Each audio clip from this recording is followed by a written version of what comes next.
1st, 2025 Fairfield Plan and Zoning Commission special meeting. Have our one public hearing item, 4480 Black Rock Turnpike zoning compliance application of 4480 Black Rock LLC pertaining to a 96-unit residential development pursuant to section 830G general statutes in the AAA zone. Continued from last week. We are in the middle of rebuttal.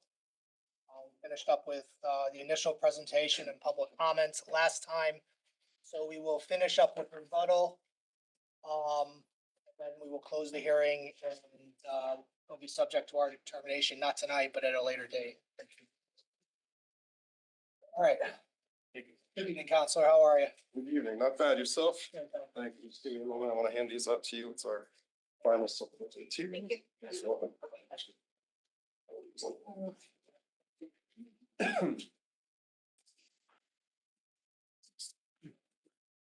Yeah, good evening, everyone. It's oh, do I need a mic or? There's our mic. Is it underneath there? If you can just speak up, just so it's really just so people can hear us. That's got it. No worries. Andrew, stand up and speak to the ceiling. Right. The difference would be maybe 2 feet at best. So yeah, I think that would work, but. No worries. Why don't you start? Just keep your voice up until we get a microphone. So Attorney Andrew Moran for the applicant, 4480 Black Rock LLC. Joining me is the same team that we had at the last public hearing on March 25th. Now we have our final supplemental materials that are before you right now. We submitted those this afternoon. Those materials address questions from the neighbors and members of the commission that were raised at the March 25th public hearing. And a few quick points. First, regarding our prior wetlands approval, Black Rock has a valid wetlands permit for all the regulated activities that is shown on the site plan. In support of that, if you look at our tab 5 of our March 24th materials, in there we have an email from the conservation director saying so. The permit is valid. Recently, in an email on March 26th, from the conservation director to the IWA, it said that the permit modification application is approved subject to certain landscape plan revisions. That email from the conservation director is at tab 2 of the materials you have before you. What was that first email? Tab 5. Tab 5 of the March 24th supplemental materials. So the ones we handed out last time. Yep. We submitted the revised landscaping plan to the conservation department on March 28th. So that process should be all set. It's a memo from Bishop, not an email, right? A memo. Apologies, I meant No, memo. it's okay. I'll make sure I have the same thing. Yep. So are you saying that they did not have to go through another public hearing, that you don't have to go through another public hearing? That's correct. Okay. And have we verified that with our town attorney? You can ask that question. Yeah, let's do that. Thank you. Can I ask a question? Go ahead. I don't see any decision by the agency that authorizes this. Do you have like the minutes or some kind of wetland decision that says it could be done in this way? It's not the normal way that their permits usually require. I believe in the first materials we submitted either the minutes or a copy of our inland wetlands permit. I mean, I know the permit, I've seen it, and it does say that it requires agency approval if you change the plans. So is there anything from the agency saying we don't need to look at it again?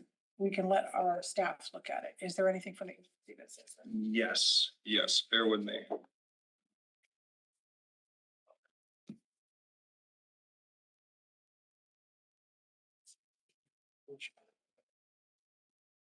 The original, sorry, I was looking at the wrong one. The original application at tab 8 as our application narrative and comparing the 2022 to 2025 proposal and the July 13th, 2022 Inland Wetlands Agency approval letter. Not on tab 8 of the initial present. Yeah, February 4th. Oh, I'm looking at March 24th. So am I. Okay, I don't see that one. thank you. Is that a copy? What does that say? I'm sorry. And So you'll find that in our February 4th what materials. is the document again? It's actually, it's a couple documents. So it's our narrative that was attached to our permit modification application, a plan comparing the July 2022 approval, the January 2025 proposal, and finally the July 13th, 2022 inland wetlands agency approval letter. Does it have something from the agency saying this modification is okay? Or is that would have been done after you made the modification? So if the recent materials, I'm trying to sorry, find your I know I'm bouncing around. The recent materials correspondence from the conservation director regarding the status of the inland wetlands permit modification application is at tab 2 of our final materials.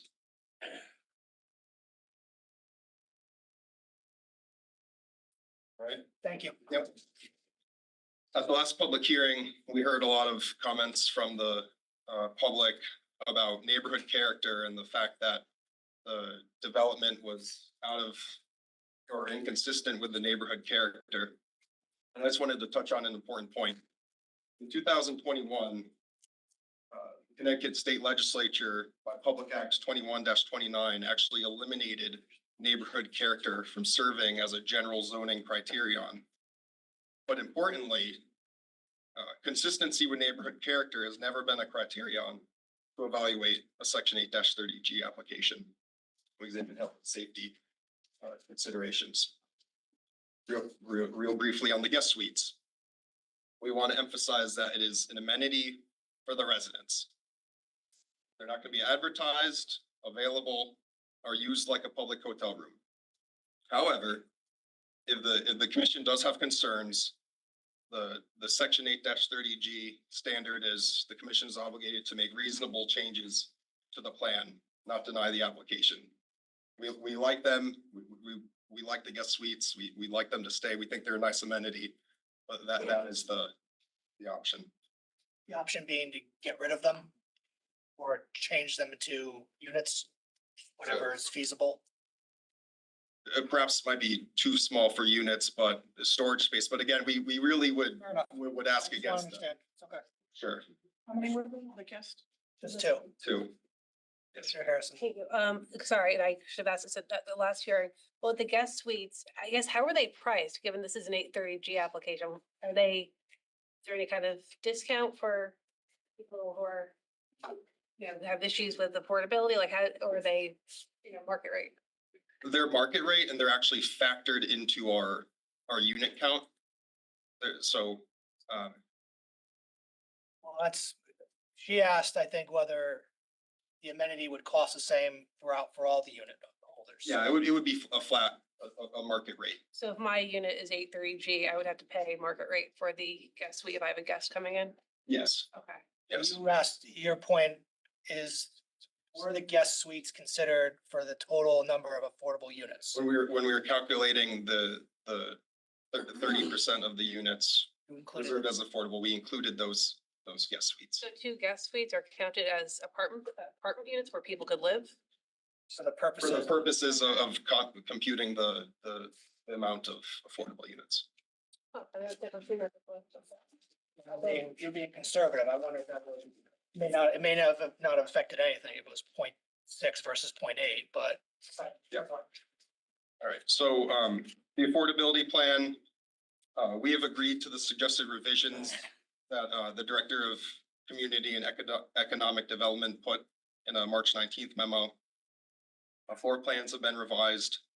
The administrator of our plan is going to be 4480 BlackRock LLC. So all the suggested revisions and the memo from Mr. Mark Barnhart are satisfied at this point. Ms. Harrigan, would you mind putting up yes, please, the slides? I'd like to call Mr. Matt Pop up to discuss landscaping and wildlife.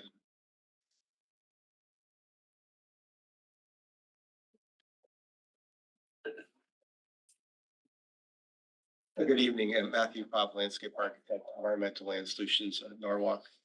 I prepared the landscape plan. I also went to the site yesterday to kind of count the amount of trees. Trees greater than 6-inch diameter of breast height. And so 6-inch diameter breast heights, like measured 4.5 feet, 5 feet off the ground.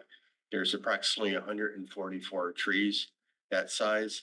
About a third of them, 47 or so, are American beech. American beech are struggling with the beech leaf disease. Hopefully that something happens with that in the near future, but if those trees are probably will die in the next 4 to 5 years, I would assume. The other species out there are black cherry and some large hemlocks. Hemlocks are mainly down on the lower slope. There are a few on the upper slope. There's red maple, red oak, white oak, and a tulip tree. I did have the quantity. I broke it down to the sizes, but again, there's 144 trees to be removed, and we're proposing. I think it was 120 trees we're proposing. If you have 120 trees and you're minus the beech, I think it's like a 1-to-1 ratio, just a little bit more. Again, it's not going to be a wooded site when we're done with it. As far as wildlife, next slide, natural diversity database.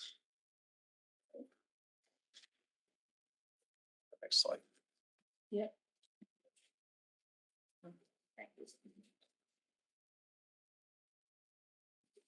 So the next slide will be taken from the DEP, Natural Diversity Database online. They go by a town. It kind of shows where the species of special concern, the threatened and the endangered species, and again, and if there's any significant habitats usually in green for the species. It includes plants and animals. It's a hatched area, which will. Is it working? Frankie. I think it's, but anyway, we're outside any highlighted area. There's the Have fun. area, it's up on the screen now. It was, Next screen, please. Okay, hold on one second. Having trouble? That's all right. but anyway, we're outside of any known population. The records go back, way back. I went to a site that had barred owls from 1896, so they go back from way back. And they do vary. These maps come out twice a year, and they do change quite a bit.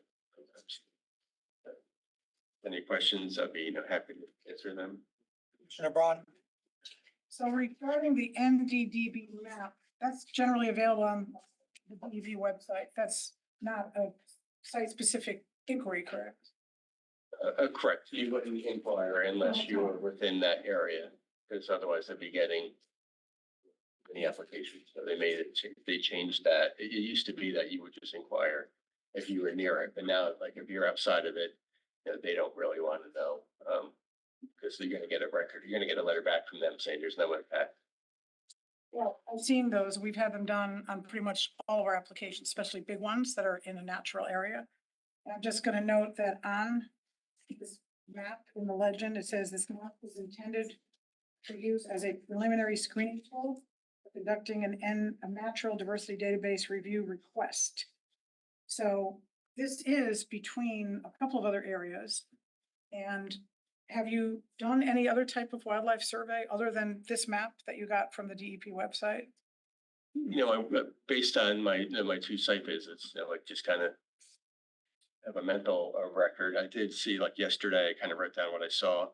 Titmouse, chickadee, downy woodpecker, brown creeper, which it's kind of a good bird, that one. Yellow crown kinglet, turkey vulture, nearby red-tailed hawk nearby, and a red-bellied woodpecker.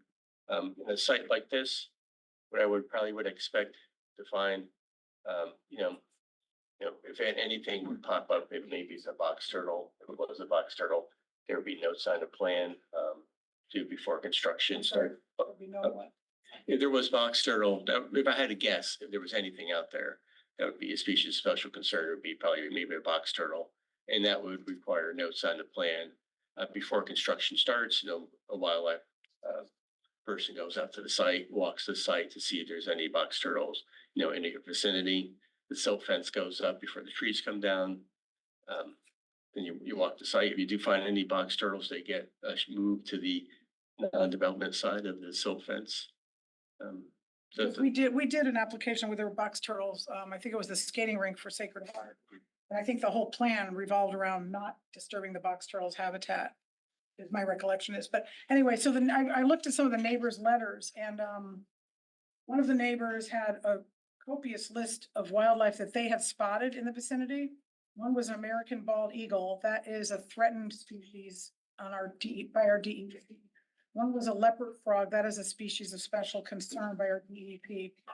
They saw bats, but it is hard to identify a bat, but, there's half a dozen bats identified, as I'm sure you're aware, by the DEP, silver-haired, red, hoary, eastern small-footed, little brown, northern long-eared, Indiana tricolor. I don't know if there's any bats not listed, maybe you would know, but all those bats are either species of special concern or endangered. They also saw a turtle, and there's photos also. I couldn't identify it, but I don't know if it's if it is a spotted turtle, eastern box turtle, that is special concern. I don't know other types of Commissioner Braun, turtles. can you ask a question, please? I'm asking a question, You're yes. not asking a question. You're I'm just, asking a question. you're That's the not yet point. asked a question. Please do. My question is, how would you know if you didn't do a survey if those species use the site or rely on the site? Well, you wouldn't know unless even if you did the survey for box turtle, they could be off the site and come onto the site. But if you wanted to be conservative, the idea would be maybe to put those notes on the plan, to protect the box turtle, the DEP, they do have them if they get used routinely. As far as bald eagle, I could probably find one every single day driving up and down the I-95. They nest it in Greenwich and residential neighborhoods that are probably maybe, less than a quarter acre in size. So bald eagles, let's say that's one that. Okay, so the other concern is something that was raised last time when it was disclosed that the building is actually 70 feet tall where it faces the natural part. Could you point that out? And is there any screening from these 120 trees that you're putting in there, 120 trees? Will those be tall enough to screen the natural area from the windows that go up to the top of the building? I'm talking about residential windows, not windows along the sidewalks.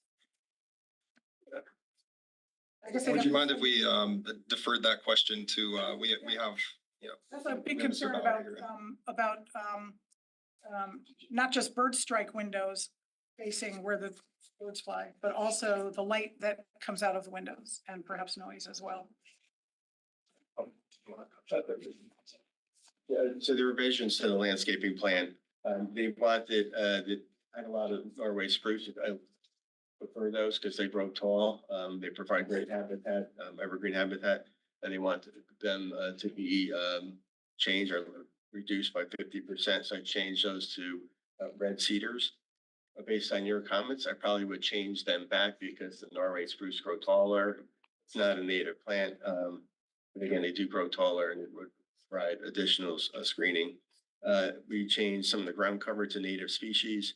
And then downslope of the level spreaders, they wanted additional plantings downslope, which we did. We got a native ferns downslope. So those are for wetlands requirements, not necessarily for general Conservation. wildlife requirements. Yes. Okay, thank you. Commissioner Randolph? Thank you very much for doing the tree survey. Very helpful and informative. This is a general question to the applicant. For consideration, it sounds like there's a fairly significant reduction in the DBH of the trees that are being removed, and subtracting out the beaches. Just a question to the applicant, you don't have to answer now, would it be possible to perhaps allocate funds to the town for the planting of trees, some sort of proportionate replacement to the trees being removed? So plant trees, allocate money to the tree warden for planting in a public space. You don't have to answer that now. It's just a general request. Okay, thank you. And then in terms of the wildlife study, you do these wildlife studies regularly, I assume. About how many have you done? Yeah. 100? Yeah, maybe more.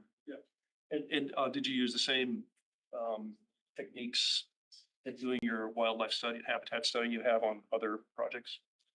No, like if there was a vernal pool, last week, if there was a vernal pool on the site, I put out minnow traps, and I would never do that on this site. There's no vernal pool on the site. So it's different, depends where it is, depends on the size, if the site is in the urban area. But for a site like this, did you take the same level of care and evaluation that you would on another similar site? Was there anything, I mean, were you allocated enough time to study the site thoroughly to come to conclusion that there's no impact on the habitat? Well, for turtles, you probably would be doing it in, May and June. So it depends on what is there. So if box turtle was highlighted on the natural diversity database map, I would be out there probably in May, looking for them. Were they on the map? But there's nothing on the natural diversity database map. Are there any other steps you'd need to take to assure that there's no disturbance of threatened or endangered species? Okay, I think maybe the turtle photo, the standard notes, again, just walking the site before any like tree removal, before any equipment is on the site. And that happens, maybe weekly, maybe even more often, right when beginning construction. So would it be reasonable for us to make that a condition that you conduct that study as you? That's kind of a I'd say at this point, we've done some due diligence with the NDDB map. That's something we'd have to discuss with our client, whether that'd be acceptable to him, but as so far, we're outside of the NDDB area. Well, to be fair, and to his point, you got an expert who's saying that that's what good practice would probably be doing. So whether it's a condition of approval or a recommendation, sounds like it's gonna be done anyway, so it gives us a little more comfort in knowing that it's a condition of approval. So again, I maybe between that and his question, maybe talk to your client and give an answer by the end of the hearing. Okay. Thank you. Any other questions for? Commissioner Ron. Yes, when species get listed on the DEP website for NDDB, that's basically goes through a formal submission process by people who happen to observe it, correct? In other words, the DEP doesn't go out and survey the whole state, see where they're. correct. I've submitted a few myself. So if no one submitted it, it could be there, but it wasn't submitted, so it's not showing up in the little circle on the map. Absolutely, yeah. And regarding the beech trees, I've been on properties where there are so many beech trees. Some don't look good, some look good. Have you done an individual survey of the health of each beech? I mean, do you know that everyone is gonna die? You don't know necessarily. Based on my, experience walking out in the field like last year, it's tragic. It's not like there's one tree that's infected and the other ones aren't. It's like all of them are. So I would, based on, my experience, I would assume that all these trees are affected. And how long does it take? Couple of years. It's not like decades. Thank you. Let's move. Oh, you have a quick one? Yeah, and I just want to repeat some class that we do a site walk with this commission, does the site walk, because I think there've been a lot of environmental concerns raised by the neighbors. You have talked about them. I'd like to get, a visual picture about the nearby ponds. There have been issues about that. I just think, I think it would behoove this commission to be fully informed and get an actual site walk. So I'd like to arrange that through our planning director with the applicant. Yeah, I think that's, whether the whole group goes or individually or something, reach out to Ms. Harrigan to reach out to the applicant to schedule it. Great. And I think we discussed that it was only a week ago, so. Yeah, and we could get, point out where the structures are and things like that. So yeah, look forward to that. Well, let's be mindful. Can't go out there and keep asking questions at the time. We're gonna have to do our best to Of kind of, course. No, to, I appreciate that. it's Yeah. not an extension of the hearing. It's a site visit to to view the site, so we shouldn't be rehashing things there. No, I No, understand. no, that's fine. Just to be clear to everybody and for the record. Thank you. Thank you. We can move on. Thanks.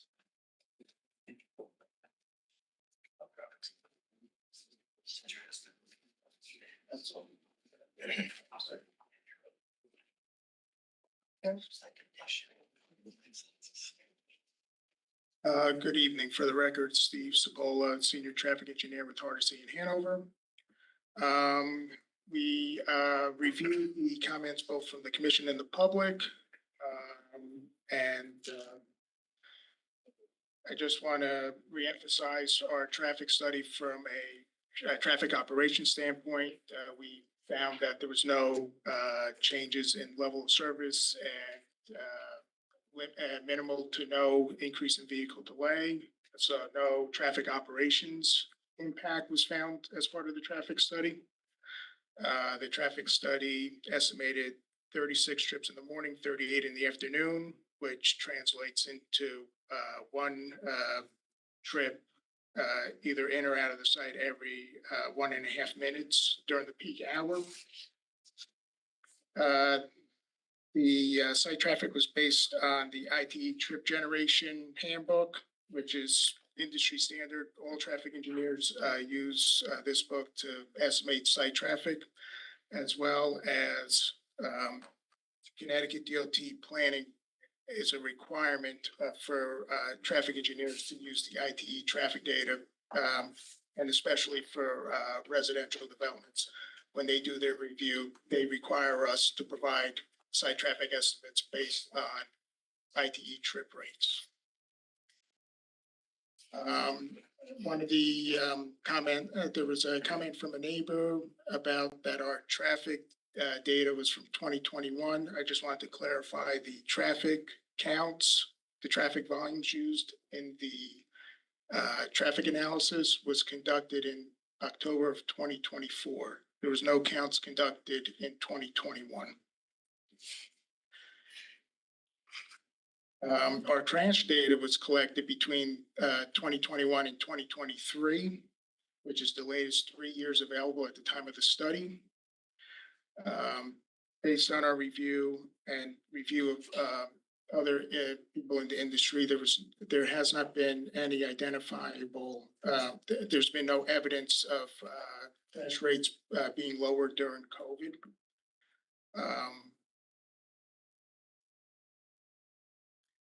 Another comment or question was if we included the medical office building down by the on-ramp to the Merritt Parkway. That development was included in our other developments, and we included any other identified other developments based on our discussions with both Connecticut DOT planning as well as the town planner. When you say you included the medical office, I mean, obviously, to the extent it was picked up in your traffic counts, because there's something there, but we're using what ITE estimates travel from what that type of office building would generate? No, actually, from the town planner, he provided us with the traffic study that was provided when it was approved. Okay. So we used the site traffic from that study and applied it using, obviously the distributions that were shown. Okay, thank So you. we just followed exactly what was approved. Another, Go ahead. question? Question, then you. Sorry. Another question was, is it possible to live in this development without a car? Tenants without a car would be able to travel to and from the site via multiple modes. Taxi, rideshare apps like Uber and Lyft. They could arrange transportation through friend, colleagues, or family, or they could rideshare with other residents. I think another comment was rideshare apps and package deliveries in the peak hour. Any rideshare or package deliveries that would happen during the typical peak hour would have been captured by the trip rates in the ITE trip generation handbook. Another comment was the reason for the driveway being opposite Bennington Drive. The reason we have put it opposite Bennington Drive is it's typical industry standards and the standards of Connecticut Department of Transportation practice to align driveways that are on opposite sides of the road to reduce the likelihood of turning conflicts. This driveway will be reviewed by Connecticut DOT, and this would be the location that they would require us, most likely would require us to locate it. Better attention. Next. Oh, sorry. Another comment was about the Black Rock Turnpike Safety Study conducted in 2019. I've reviewed that traffic study. This is a study area map from the report. And as you can see, the northern extent is about 1.5 miles southeast of our site. So that study did not include Black Rock Turnpike in front of our site. So it's irrelevant for purposes of our study.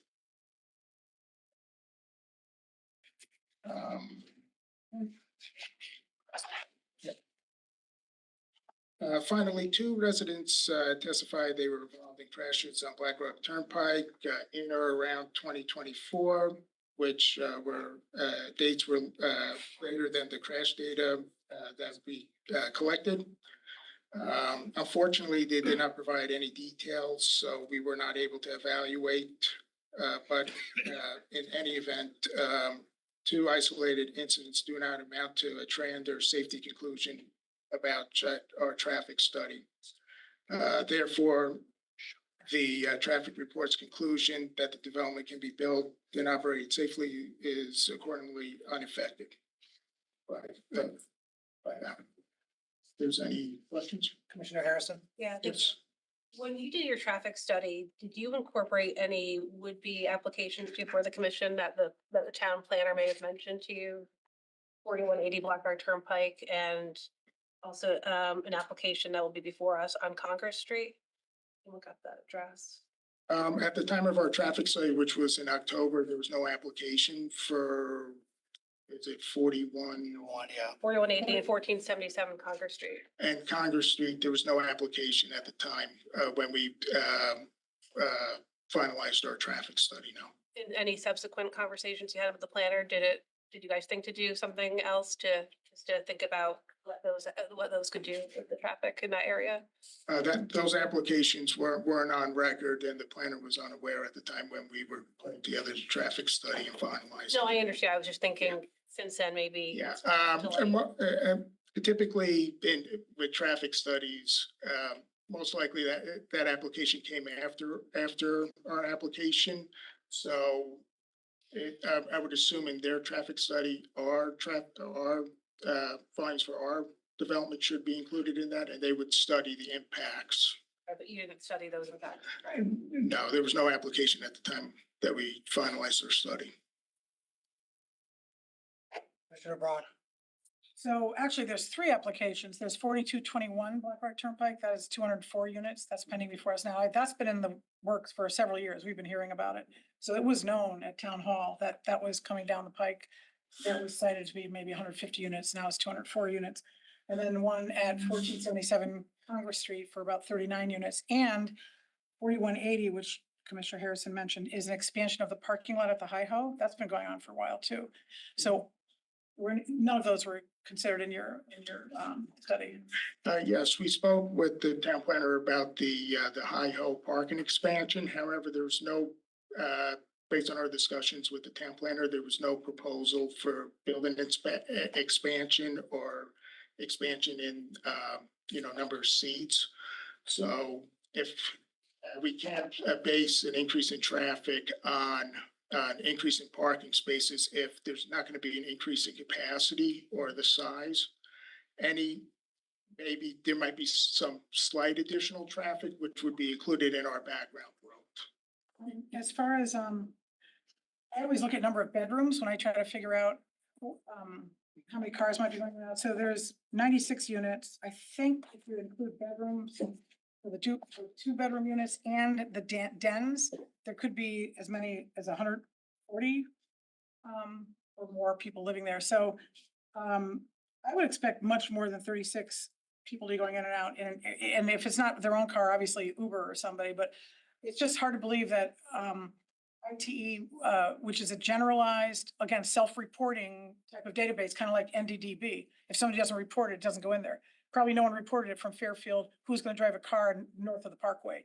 Everyone's going to drive a car north of the Parkway. So I just don't comprehend how 36 trips could be made when you could have as many as 140, 200 people living there. It doesn't make sense to me. I want to let Mr. Chipola respond to your question, but I think it's important that we note the one bedroom apartments and dens are not going to be marketed or leased as two bedroom units. They're going to be occupancy restricted. And so One person per unit for one bedroom? one bedroom. One human being can live there? No, As a one bedroom, not as a two. marketed as a one bedroom. So a couple could live there, but I just did, I recalled you saying something about people occupying the dens as an own separate bedroom. I just wanted to comment on that. It's legal. I mean, it won't be outlawed, right? It's going to be in our leases. That nobody would be allowed to, no extra person could stay there unless there's a bedroom for them? That it's a one bedroom occupancy. Oh, but, okay, it's not gonna be outlawed though. So somebody Saying could that- live in the den. Saying as best they can in the lease for a one bedroom, the one bedroom is gonna be a one bedroom and the den is not gonna be used as a bedroom. We're entitled to a presumption that our tenants are going to comply with our No, and lease. that's fine, okay. And to the extent for the IT, I mean, we've had these conversations in the past. I think IT kind of speaks for itself as a standard that whether we agree with it or not is what it is. So if your expert would like to opine on it, so be it, but I'm not sure. I haven't heard anyone say that you would not be allowed to have a person staying in a den. Is that gonna be disallowed? You've said that the lease, as best that they can in the lease, one bedrooms, that they are gonna require, the lease is gonna say something along the lines of it's a one bedroom only, the den is not to be used as a bedroom. So that could be a condition of approval then, that there would be no one allowed to, no extra people staying in a bedroom. We plan on having that Staying in a our den, rather. lease. That the one bedroom, our dens are going to be occupancy to one bedroom as a one bedroom apartment. So then, yeah, how many bedrooms are there? I think there, well, there's a lot I more. assume that's the same for two bedroom, is there two bedrooms? Yeah, there's two bedrooms. And the same thing? Yes. Anything else, Commissioner Braun? No, thanks. On IT, just let it go, just move on. Commissioner Randolph. So Bennington Drive, did you do a calculation for the traffic coming out of Bennington Drive? Yes, we do. We did account at the drive, so we have the in and out movements for that How drive. does the volume and how many, how many housing units are up there? I believe there's 100 units, 100. 100. And how does that compare? I'm sorry, remind me again, how many units you're gonna have? 96. 96? And the units in Bennington are, I believe they're all single family. how many do we know how many bedrooms they are? So if there's about 100 units, so how's the traffic movement from Bennington compared to your forecast traffic movement? Let's see. While he's looking that up, I think, I'm not sure if I put a pin in the question, with the lease thing, would you be okay with that being a condition of approval? Yeah. Thank you.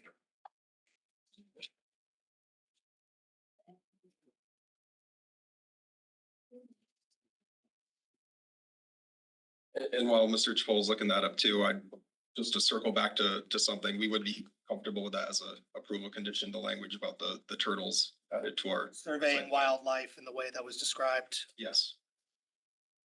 before development, meaning somebody goes on site before development, inspects the area, removes any wildlife as needed, puts the sill fence around, puts the sill fence around, inspects the area, removes the wildlife out of the area, and then kind of does that piecemeal, I guess, as it's being developed. Yes. I have a question about that. Maybe that's better for the. I think we've I think we've addressed that, but what's the I answer? haven't addressed it. Thank you. Sorry to put you on the spot. No problem, no problem. So for the weekday morning, there was a total of 43 vehicles entering and exiting the site, and in the afternoon, 32. How does that, assuming, I don't know how many bedrooms there are. And typically, single-family homes generate more traffic than the types of development, and the rates are higher based on IT. So it's So generally, so you said 36 and it's 42, so it's it's generally. 36 for ours, 43 for Bennington. And then in the afternoon, we're estimating 38, and Bennington is 32. So around in the same ballpark. So in your professional assessment, the volume on Bennington would be higher generally, according to ITE? Based on IT for 100 units, we would expect the volumes to be higher than what we counted at the driveway, yeah. So based upon your calculation and your observation, the volumes from Bennington and the volumes from your proposed development are roughly similar. Roughly, they're roughly in the same ballpark, yeah. And then, thank you. And then back to your methodology for your TIS, TIA. What is the requirement to include other projects in the area? When are you required to include them? At what stage of their approval are you required to approve those traffic volumes? Typically, when we speak with the planner, if there's an application in, we include it. And based on the time and when we finalized it, there was only the two applications, the medical office and the high help. And so when you did your TIA, do you call it TIS or TIA? TIS, traffic impact study. Yes. So when you did your TIS, did you use the same approach and include the applications that had been submitted to conclude the background, the anticipated growth in volume? We included what applications have been in it or what has been approved at the time of the study. And is that consistent? That's consistent with typical traffic engineering standards. Thank you. Commissioner Collins? Yeah, to go back to the guest suites. So I'm a little familiar with that because I have some units myself that have hotel condominium status, but how do you, is there some sort of short-term lease that they fill out? Is there some sort of vetting of if in fact they're relatives or friends, or is it something could happen where they're taking them and Airbnb-ing them, or what kind of controls will there be on those type of units to rent out, or It'll be booked through a management company, and it will only be available for tenants. So it's not like a tenant could just on a whim use it or book it through Airbnb. It's a booked through the management company exclusively for tenants and their guests. so they'll put an application in for whatever the reason is, Uncle Joe's coming in, staying, whatever, do some sort of paperwork. Make sure it's, and then any of the monies that go through through the management. Correct. Thank you. Thank you. On traffic? Yes. Go ahead. So you did not go back to the police department to ask them if there were any accidents in 2024 after we heard from two people here that they had accidents? No, and we most likely would not have received the data in time for this meeting. Would the police department have records of their own accidents in our town? Yes, it would typically take longer than a week to get to make the request and receive the data from the local police. Okay, there were also questions at the hearing about dump trucks and 4,000 dump truck runs. How would that be handled, and which direction are they going? Because if they're going underneath, they can't go on the Merritt Parkway, so they're going north to Danbury and somewhere else, or they're going south through the underpass there, which people have said there's a problem with a bottleneck. Would you be able to hold on to that question? We're gonna, up next, we were gonna call up Mr. Cerrone, and then Mr. Bauer could testify to that specific question. Well, does it relate to traffic at all in terms of safety or anything else? Would you, Could you repeat the question? having, I don't know how long the construction phasing is, but having they're going to be excavating, I don't know, 44,000 cubic yards of fill, okay? And that is going to be filling up, someone said 3,000 or more. That seems like a lot. I don't know how many every day, but how would that affect traffic? Has that been factored in? It's gonna be, Mr. Bauer is gonna testify a little bit more As to far as your that. traffic analysis, did it include dump truck runs from the excavation? Our traffic study is based on the final, the final development program, Thank you. which would generate more traffic than during construction. Thank you. All set. Thank you. Is there gonna be a traffic light there? I'm sorry. I didn't think I asked that before. Would there be the need for a traffic light between Bennington, the hundreds of people at Bennington and the hundreds of people at this proposed development? No, there's no proposed traffic signal. It does not meet the traffic signal warrants. What would require that? What would trigger that? You would need consistently over an 8-hour period, probably around 75 to 80 cars exiting one of the developments, and we're nowhere near that. Just one? It couldn't be both? No, it would have to be the higher of the two minor approaches. It's not a combination of both. And if that did come to take place, what would happen? What would be the process? We would have to review 12-hour counts to make sure that it would meet that, but for 96 units, you're not even close to warranting a traffic signal here. Thank you.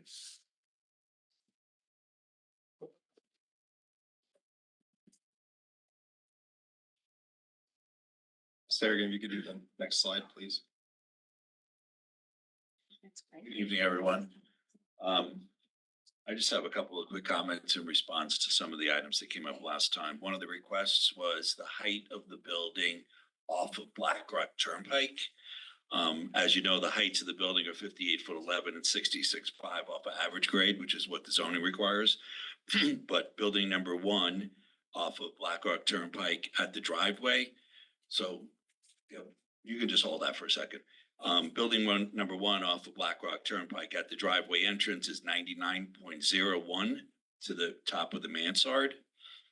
Building number 2, which is the eastern building, is 89.9 feet from the entrance at Black Rock Turnpike to the top of the mansard roof on that. So that answers those 2 questions. Then the second thing was to see if there were any projects in Fairfield that had similar materials.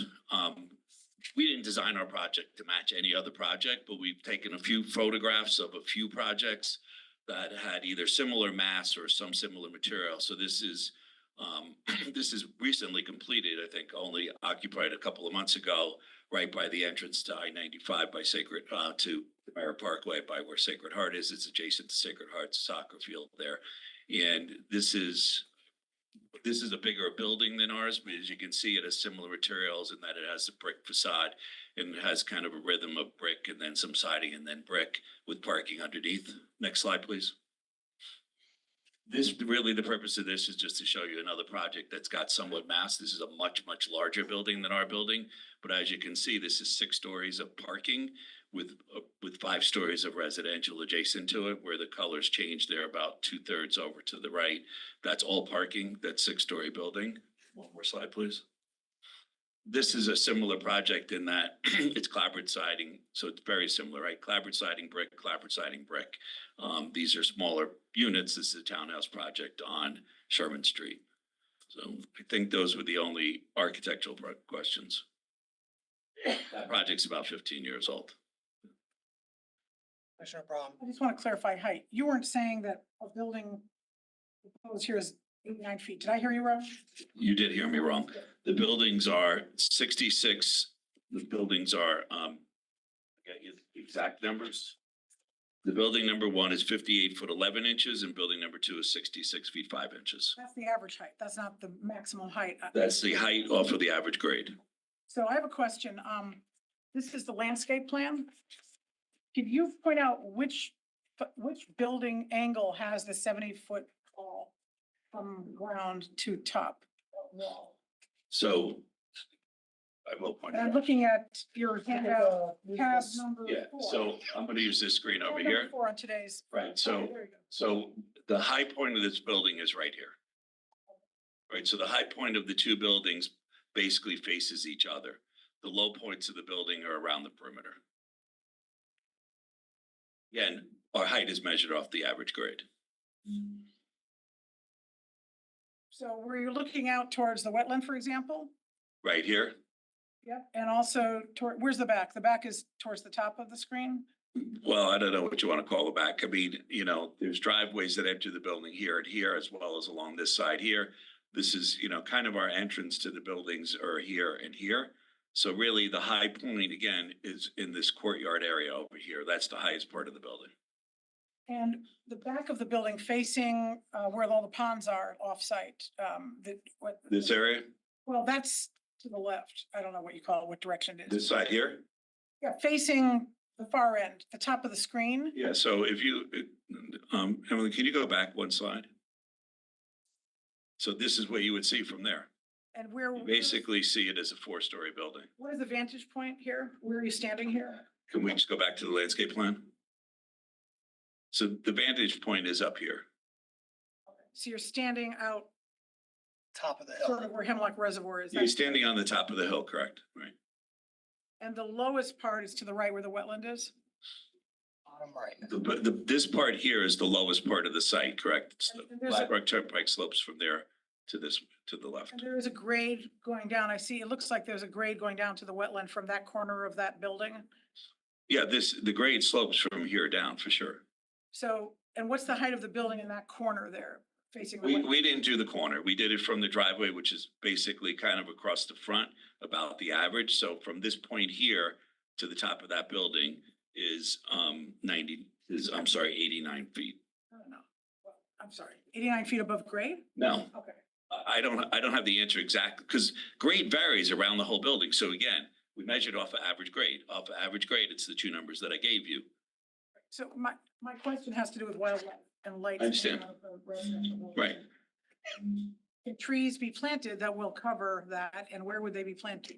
Well, I mean, for sure, there's 4 stories that are out of the ground here, so I don't think we're gonna get trees that are gonna be that tall, all right? And I know you asked the question about the birds and the glass. These windows all have small panes in them with divided lights. They're not big panes of glass, which is what birds are drawn to and fly into. You're not gonna fly birds flying into these windows. You're welcome. Commissioner Randolph. There's a question about fencing around the adjacent or to basically prevent tenants from going into the adjacent pond. Mhm. Is that, I know it's, I'm gonna let Sybil answer that question, because I think it's on their list anyway, so when it even comes up, if that's okay. Move on then to M. Okay, thank you. Thank you.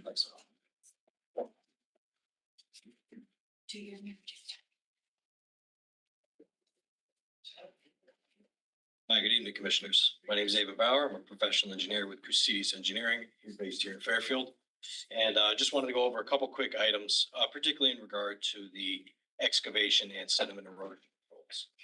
So during the time of excavation, particularly the initial excavation where we need to establish the flatter area between the two buildings to create them, we've proposed a pretty significant, I believe it's 30 feet long by 15 feet wide staging area for dump trucks. It's more than the size of a dump truck, so that they get off the travel path, which is Black Rock Turnpike down here, and they're not going to cause any kind of backups to traffic or any kind of issues with, needing to have police or anything like that in the area. The anticipated excavation is about 2,000 truckloads. In those 2,000 truckloads, it's not going to be all at once. They're going to be spread out between 10 to 15 trucks over an 8-hour period, occurring between 6 and 9 months for the initial excavation. And obviously, as the project or the development continues, we're going to see a decrease in the amount of trucks needed once a lot of that material has been moved and we have more room to stockpile. The sediment erosion control is that's the silt fence and all the stabilization that's required along the property.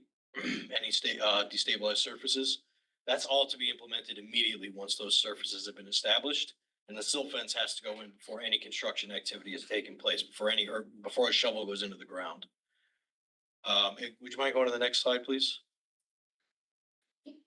And just to touch upon one of the other issues that was brought up was the use of pesticides and fertilizers. There's a very, very limited amount of lawn area. That's what this lighter green is. And in between this, the wetland is at least 80 feet away in this area here.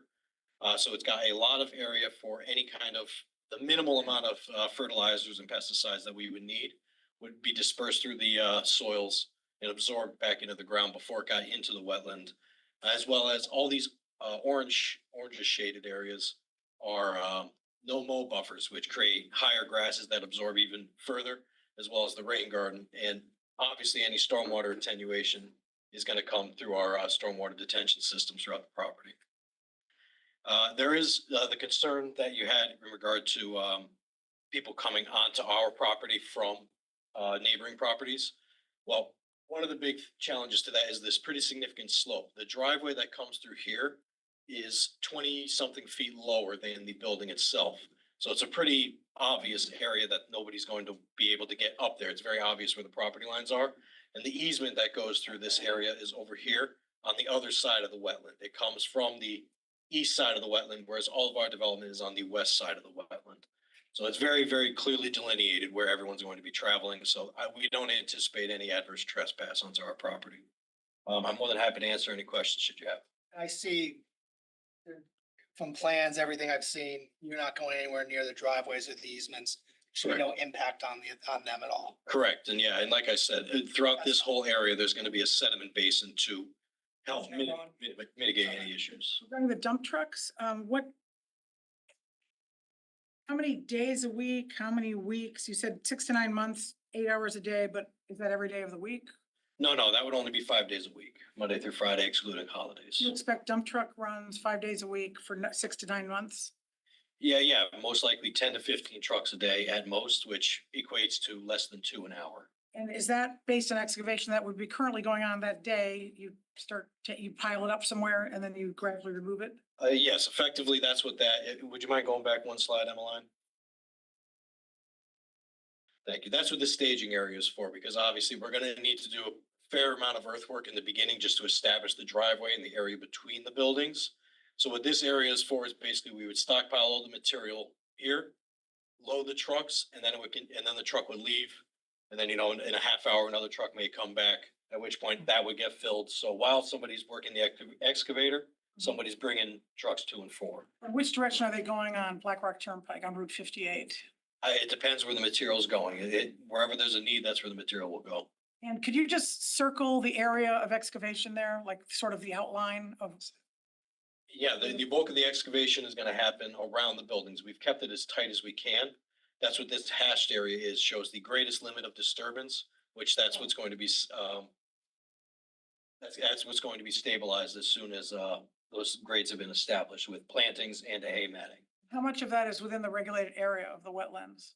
I believe that number is just shy of 1,500 square feet. It's really only this area here, this area. This is the regulated area in the wetlands right here. That's 100 feet from the edge of the wetlands flags? Correct.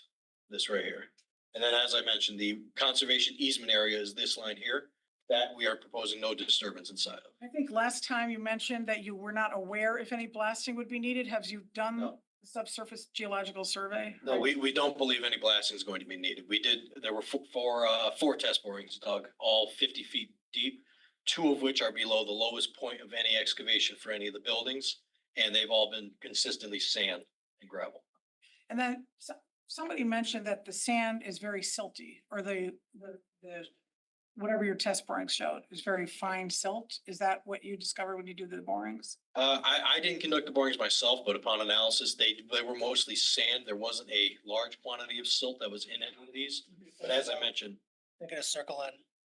No, I read it in a letter here so it's not, Yeah, we do anticipate that some silt will be on the site. There's no way around that, but that's again, what the sediment basin's for is mostly silt and, finer particle entrapment prior to discharge through the silt fence on top of that. and the ponds that are off-site, those are towards the top of that screen, right? Yes, yeah, the reservoir is would be way up over I here. read another letter where somebody said a development that took place farther away resulted in such siltation, they had to get a wetlands permit and dredge it out because it caused a lot of siltation in some of the ponds that are off-site.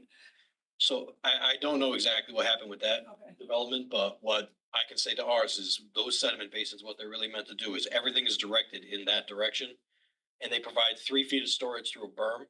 So any sediment that gets in, the water will sit, all the sediment settles, the water flows over, and any silt that remains in there would then be entrapped by the silt fence. And you're talking about during construction. During construction, yeah, post-construction, the reason for this hay matting and ground cover plantings is to establish those, like plants and, grasses and things that will help to stabilize the soil on a long-term basis. So once those are established, we don't anticipate any adverse. And where's the berm that faces the ponds that are off-site up at the top of that? There's one that goes all along this entire border here.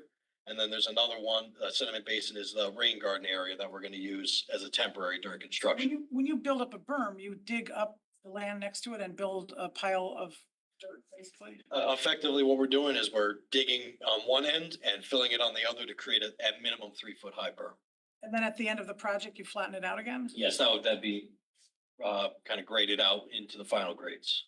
Okay, thank you. Thank you. Thank you very much. Mr. Versteeg is with us via Zoom tonight. Good evening, Evening. Joe Versteeg for the applicant. I'll be brief. I have not much to add, just to reinforce that NFPA 1710 had been discussed, and just a reminder that it's not a mandatory standard by any Connecticut regulation or state statute. It's merely a benchmarking tool, a measuring stick, if you will, for town management and fire department command staff to evaluate what functions and activities they want to be involved in, what manpower and so forth would be required to fulfill that. And then do they meet the recommended guidelines that are established for several various occupancies? So a 2,000 square foot single family home, a 3-story apartment building, a strip mall of about 200,000 square foot, and then a high rise. And then they decide whether they need to do anything, buy more fire trucks, build more fire stations, hire more staff. But it's a community risk analysis that's taken on by the community.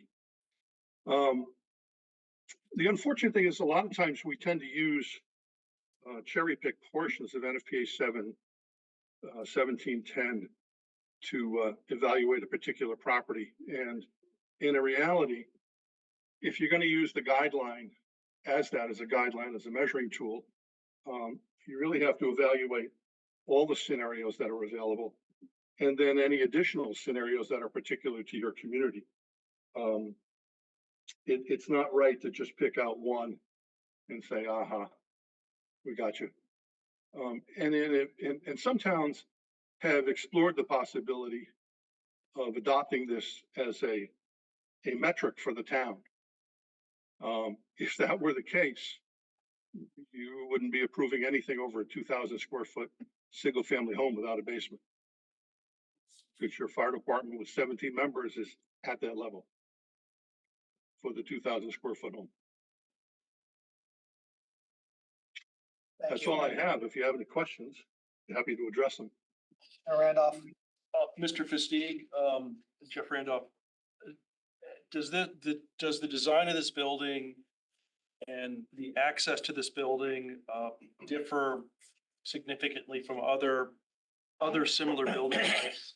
Or does it pose any danger in the way it's configured to either access internally or externally to meet the requirements of fire life safety?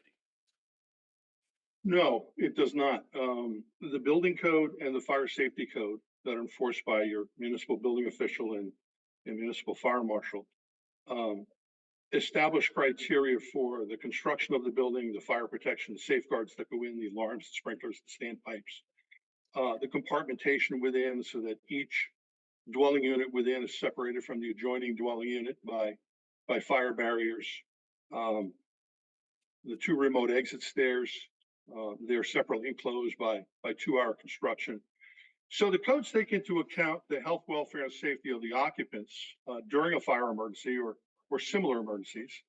And the building code takes a step further and protects the building and the occupants from events in addition to fire, such as seismic, wind loads, gravitational forces, as well as the general health and welfare and safety. So the building code adds in ventilation requirements, plumbing code, light and ventilation, et cetera, where the fire code strictly deals with the life safety of the occupants. Additionally, the fire safety code in Connecticut brings in the requirements for fire department vehicle access into the site and then maneuverability throughout the site. And as I said last time, the requirements are extremely simple. You have to be able to get a fire truck within 50 feet of an exterior door. And you have to have access around the building for firefighters on foot.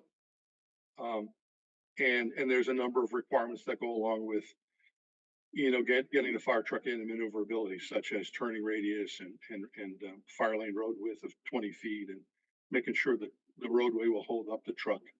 But other than that, the code is satisfied, and every building that's built, other than a 1 or 2 family detached dwelling, has to meet those same requirements. Otherwise, they're not going to get a building permit. Thank you. Commissioner Braun. I had a question, Mr. Versteeg, about, you mentioned something about cherry picking scenarios. What were you referencing when you said that? Well, a lot of times, like I said, there's 4 scenarios that that NFPA 17 lays out, and gives you minimum staffing for each one of those, recommended minimum staffing. The lowest category, the first one, is the 2,000 square foot home, which is 17 firefighters. The next one is the strip mall, about 200,000 square foot. And the standard recommends 20, or the guideline recommends 28 firefighters. And for a 3-story apartment building, they recommend 27 firefighters. So a lot of times you'll get in multi-family proposed projects, you'll get the argument that, well, we only have a paid fire department of 6 or 10 or 12 or 17, and we don't have sufficient firefighters for that because the 1710 recommends you have 27. 1710 also allows mutual aid agreements with neighboring fire departments to be factored into providing those numbers of firefighters on site. Would this be number 4 then? Something more than 3 stories? What's number 4? No, and that's the problem. The third category is a 3-story garden style apartment building, which is kind of on the rare side, which kind of leads you to believe that the majority of the committee members might have been from the West Coast. We typically have 2-story garden apartments.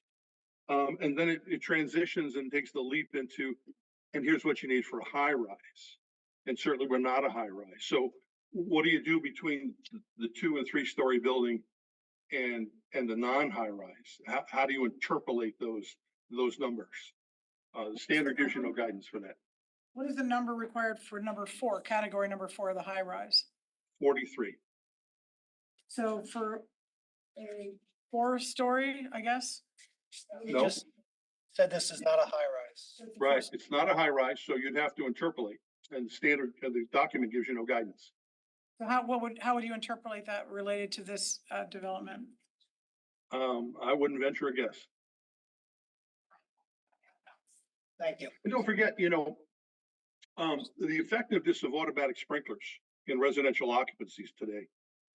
In the early days, the sprinkler system was designed, intended never to put a fire out. So when you go back to our old schools and mill buildings that were sprinklered by insurance requirements, the concept was to basically keep the atmosphere at the ceiling level cool, so it didn't radiate heat energy down to spread the fire, and wet the heck out of everything outside the fire, and then let just the fire burn out. Technology's increased to the point where in residential occupancies or light hazard occupancies, even businesses, 94 to 97% of the sprinklers are controlled with one sprinkler activation, and in most cases extinguished with that single sprinkler. So you very rarely see, most commonly you'll see a fire on a stove. When you look at the residential fire data, it's a cooking or smoking. So you're getting fires in the bed, fires in the chair. You'll get an electrical fire from balled up electrical cords, misuse of heaters, and cooking. Those are the big fire hazards in residential. And in almost every case, they're extinguished with one sprinkler. It doesn't spread beyond the corner of the couch. It doesn't spread beyond the underside of the cabinet. So in essence, the fire department responds. They go up. They can tell what's going on by the flood of water coming out from under the door, and now it's basically a mop-up activity. So, two follow-up questions. So every one of these applications we get, the fire department says this is gonna require X amount more inspections. Do they have to inspect every sprinkler in every room or every apartment, once a year? No, the requirement is that you inspect each apartment building once a year. So what's commonly done is, and a lot of it has to do with constitutional law, that you gain access to the building as a fire inspector. You check the common areas, you check the stairs, the corridors, and so forth, any areas that are not under the control of the tenant. And then if you have 100 units in an apartment building, you're going to knock on the door. And if nobody answers, you have no authority to enter. If you knock on the door and you say, fire department, I want to inspect your property, and they go, no, then they shut the door in your face and you don't inspect that one. So typically what you find is that in newer buildings, there are those apartments that they've issued notices to the tenants that we're allowed to come in. And really what you're checking for is the smoke alarms. Have they been disconnected because they have bad cooking habits? But the sprinkler systems are under, and the fire alarm systems are under required inspection, testing, and maintenance 4 times a year. Hold on. You had a second question, Yeah, Commissioner Crowe? the second one has to do with brush fires. We have had brush fires in our state in recent years, and there will be more. How does that affect this development, or how does this development affect that in terms of protecting the building or protecting wildlife? How does that affect, what's the role of forest fires in this development or brush fires? There are no requirements in the fire code or building code or fire prevention code for brush fires. There is a wildlife community risk reduction program under the National Fire Protection Association. Again, that's a volunteer program. It's an awareness issue to keep brush away from the building and so forth, so that a brush fire doesn't communicate with the building. I would defer to the architect as far as exterior building materials being non-combustible or limited combustible. You're not dealing with wood shakes or wood shingles here. So brush fires transferring to the outside of the building are usually not much of a problem. We've had situations where we've had decks on fire, chairs and tables on decks due to arson. And we've had that heat energy transmit inside the building and set the draperies on fire, and the sprinkler put it out. Just knocked the draperies right down and extinguished it. So transmission from brush fires into the building is kind of rare with the exterior building materials and the sprinkler systems within. Transmission from a fire inside out, extremely negligible. And is there a distance from the building that you would expect landscaping or trees or shrubs to be with respect to brush fires? No. And again, when they talk about that wildland stuff, they're talking about, what we're all doing now around our homes after the wind in the springtime. We're picking up all the broken branches and so forth. So it's more of a landscaping concern with dead brush. Thank you. Thank you. Commissioner Harrison? Yeah, just quick question, Mr. Versteeg, you, before earlier, you were referencing NFPA, right? Those standards? Just to make sure that we're aligned. Document 1710? Of NFPA? Yes. Thank you. I'll finish up our presentation. There was a question last week about how the Department of Housing 10% list affordable housing unit count fluctuates. It fluctuates mainly because CHFA mortgages rental assistance certificates, whether they're state or federal, vary from year to year. And sometimes we have affordability restrictions. Remember that when 830G was first passed, it was a 20-year program, then it was a 25-year program. So there have actually been all across the state, affordability restrictions that were established in the 90s or the early 2000s that have expired. So those are the reasons why the Department of Housing count can fluctuate over time. Before we close out, let me just, sitting back there, I think I heard most of the discussion about the conditions, but we certainly would be agreeable to the turtle protection protocol, which the chairman very ably described. I assume that's not just turtles, in case there's anything else that's there, right? Yes, turtles, because of their slow Gotcha. movement, lend itself to that protocol. I've learned that from Dr. Clements over the years, but certainly let's call it a wildlife protection protocol during construction. Certainly agreeable to that. Then we mentioned the restriction on the occupancy of the bedrooms. There was mention of a sidewalk. You don't need our permission. We certainly will arrange your access to the site at any time that's convenient for you. Just tell us and we'll make sure there's someone there to open the gate. And I would also add, I don't see any reason to keep the hearing open just for your sidewalk. I mean, that's up to you, but you don't need you don't need our permission or consent. So the last thing I want to say is congratulations on your moratorium. I assume you all are aware that that was granted today by the Department of Housing. A little bit of a personal aside, I actually wrote the moratorium regulations under contract to the Department of Housing 23 years ago. So I'm a big fan of towns getting moratorium. So let me then segue by pointing out that the clock starts today on your second moratorium, and we would be very happy to start you on your path with approval of this application. And that's all we have, Mr. Chairman and members.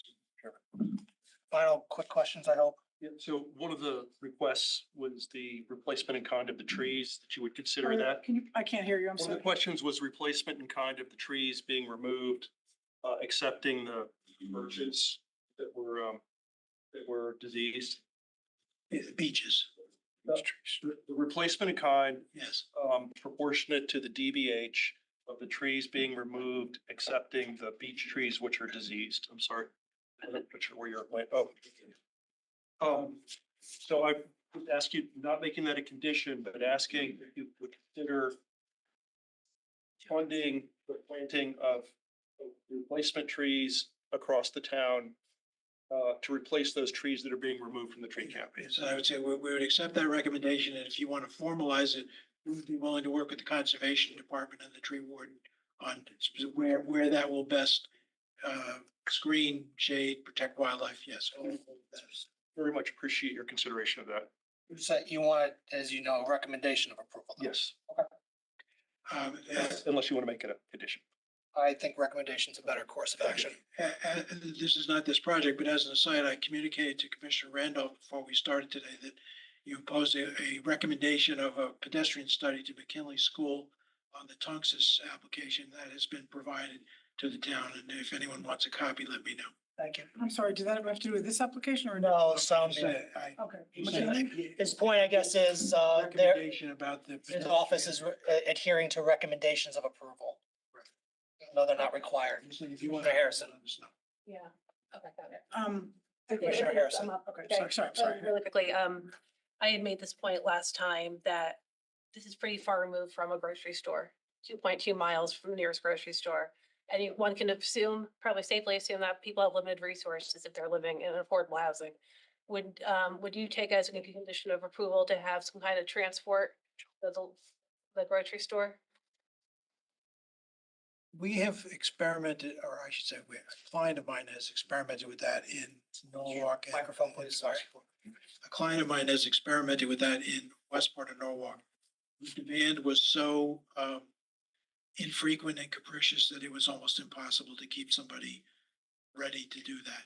If the demand were there, I'm sure my client is the owner and landlord of the building, would do it as an amenity for the residents, but very difficult to establish a system that's there for the residents. So No, I'm I not understand opposed to the idea, but I appreciate that. And no, thank you. It's just so far removed from everything. And if your client is really truly invested in this community, I would hope that they would consider some kind of asset where people who are with limited means can go to the grocery store, can go to the clothing store. So I think that'd be a good faith effort. might as well take it. A lot of people that live, we have grocery deserts all over the United States. We do, yeah. We don't want to contribute to that, do we? Mr. Braun. I'm very concerned about the wildlife, and I don't think moving turtles, if you find them, is going to satisfy that. And I believe we should get a wildlife survey ahead of time, and I think this commission should get its own expertise, because they did not do a wildlife survey. I don't think moving turtles or other wildlife around, if they happen to spot them, is, in fact, that would harm them probably, especially if it's during breeding season. I would like this commission to seek its own expertise, which I know we have authority to do. We do not have to pass a regulation to spend our own money to hire our own expert to advise us on the potential impact of wildlife on both the construction activities as well as the permanent impact of the development, which is 70 feet tall, facing downhill to the wetlands. That's what I'd like to propose for our commission to do. Since we don't have to vote on this till April 29th, we have ample time. That's 35 days. We don't even need an extension. We started this hearing just last week. My understanding is, without a regulation authorizing it and not having the budget, that's not something we can do. I'll talk to town staff and the town attorney. Anything further, Attorney Hollister? Or Attorney Moran? No, sir. Thank you. Thank you all for your Warren? time. No, thank you.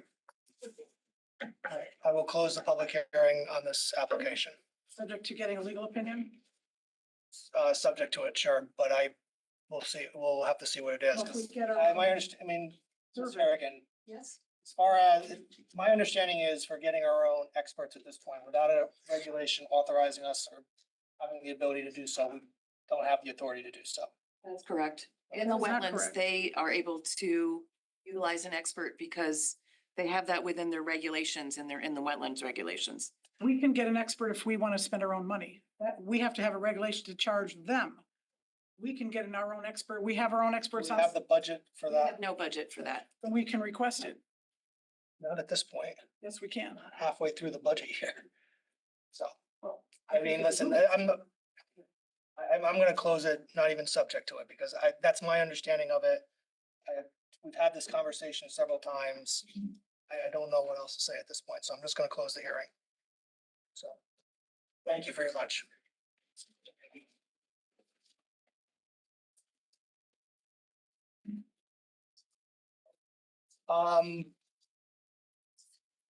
No, I mean, the hearing's over, so that concludes the hearing on this matter. We will not be voting on it tonight and take, however long to, process and to vote on it, and I don't know if we'll vote on it the next hearing or not.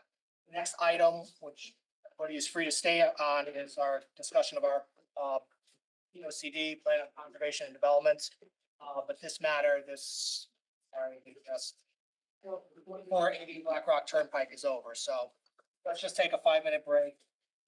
If anybody wants to, support the public can stay, we're gonna continue with public hearing on our POCD discussion. If not, we'll take a quick, break and discuss that.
We'll call our next item, POC, continued POCD discussion.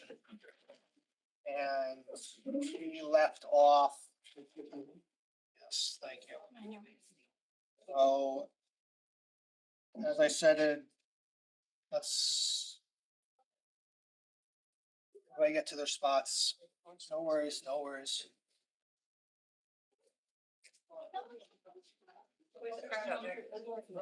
While everybody's orienting themselves, I suggested discuss this with Ms. Harrigan in addition to this section. Which, The expert stuff. Or are you no, talking no, about this is something something else. I'm Okay. talking about a community where people come together, page 51. All right, so let's go through, let's do this. You have something, that's fine. Let's go through 51 of the blues. As I said, we're gonna really focus on the language today. So let's go, I'm not gonna read it to everybody. I think everybody can read it. Let's go through strategy A.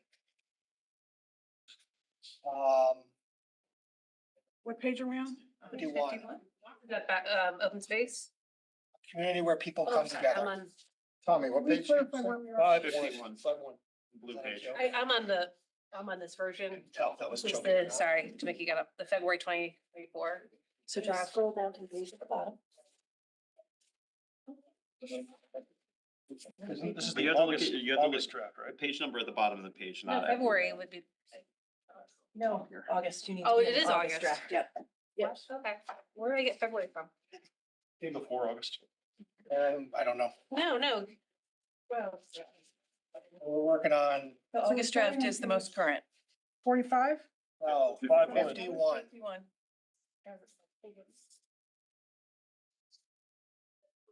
So the top says a community where people come together, recommendations. And let's go through strategy A. Not gonna read them as we go. I think if I, don't be reading everything. What is strategy A? The language of strategy A, what's, any issues with the language? No? No, I'm sorry. Okay, okay, Tom, that's fine. Okay, I'm sorry. Everybody at page 51?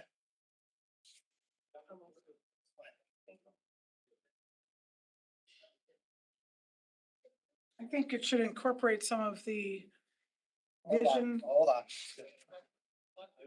Everybody at 51? All right. Strategy A, number 1. We okay with that? Can we add something?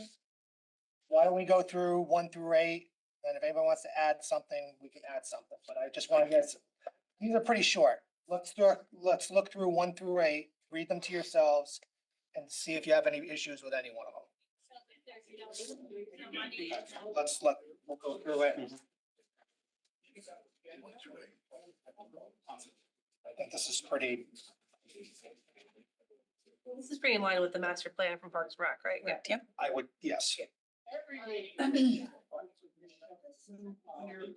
No, yeah, I'm just, we'll go down the line. I just want to give people a chance to I'm read. not sure, Turner Reserve site should be limited to Parks and Rec use. Can we be systematic? Yeah, so that's fine. Let's read through it again. I assume people have read through it at this point, and I'm sorry if I'm wrong. So, Tom said something jumped up first, so let Tom, Tom, go ahead. On point 4, I know that we're referring to an existing plan that goes a little bit more into detail, but explore green infrastructure in parks is so vague as to not be particularly helpful. So I think we may want to introduce either an example or be a little bit more descriptive there.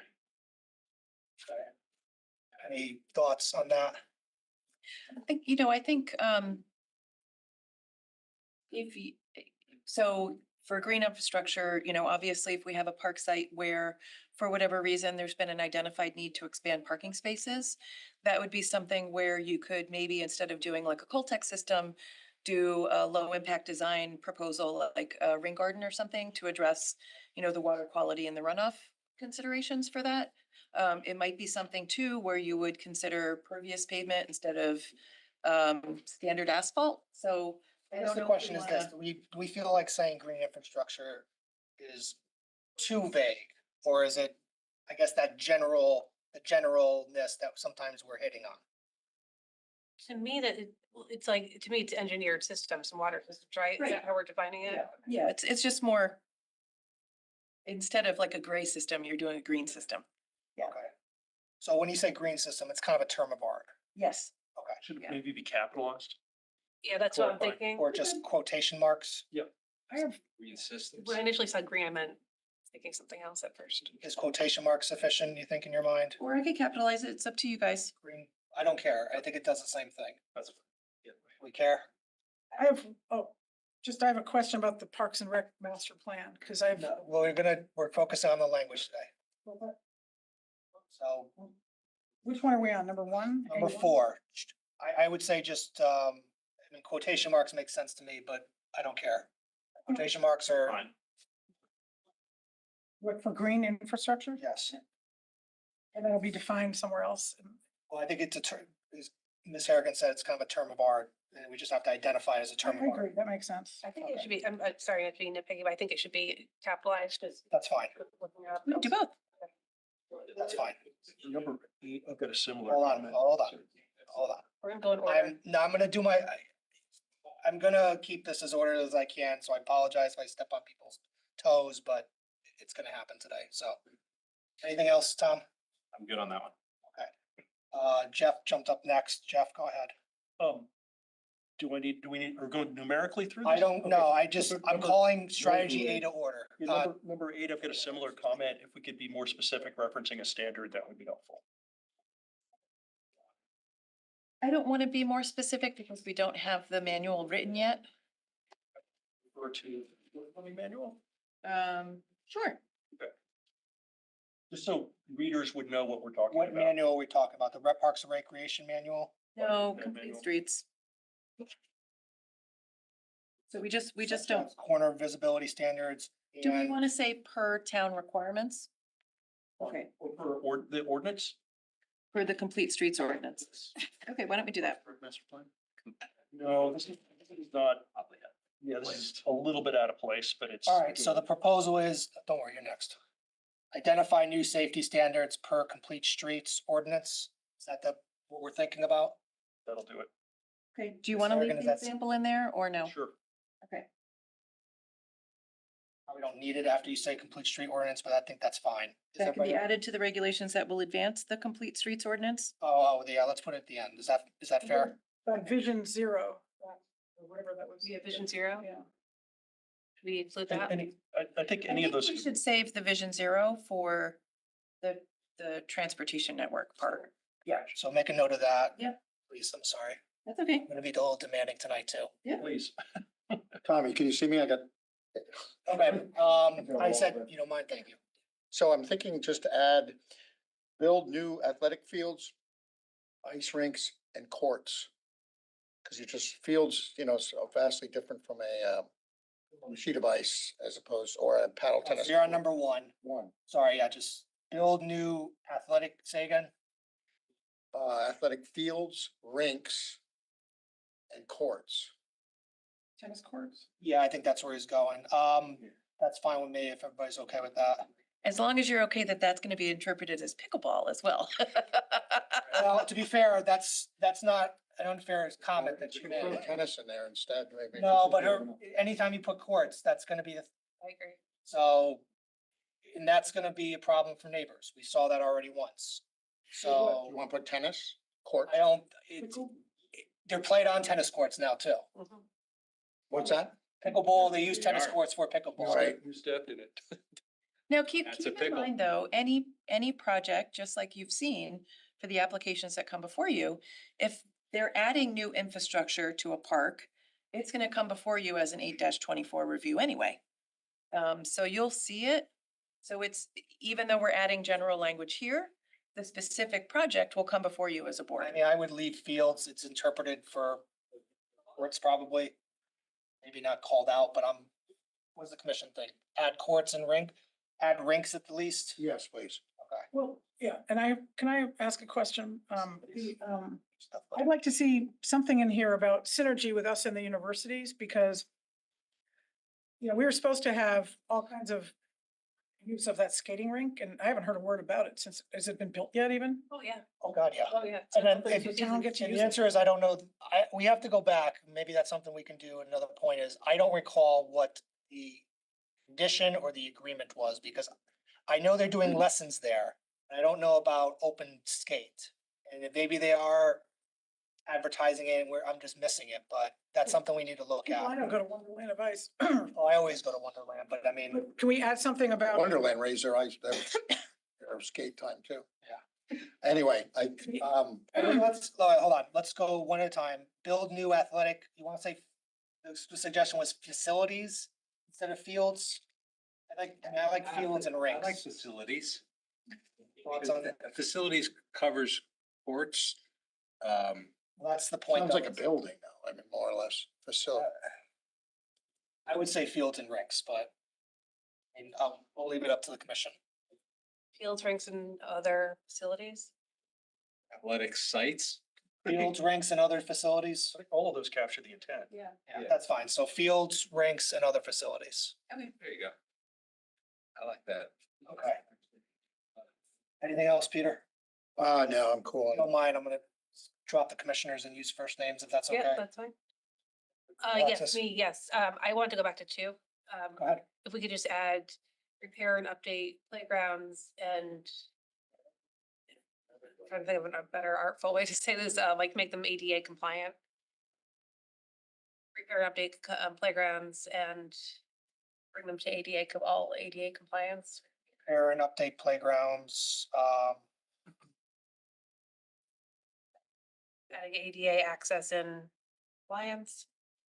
Do we want to say with ADA compliant upgrades? Yeah, I like that upgrades. Yeah. And we'll just say where possible? Yeah, because I know not everyone would be possible, right? is that fair to everybody? But if these items are all supposed to be a subset within the Parks and Rec master plan, maybe we should have a separate category for things that might not be within the Parks and Rec master plan. Yes. It's not in there. For I mean, I example. think she's just being more specific about what's already there, so. Well, I don't think so, yeah. if we're talking about,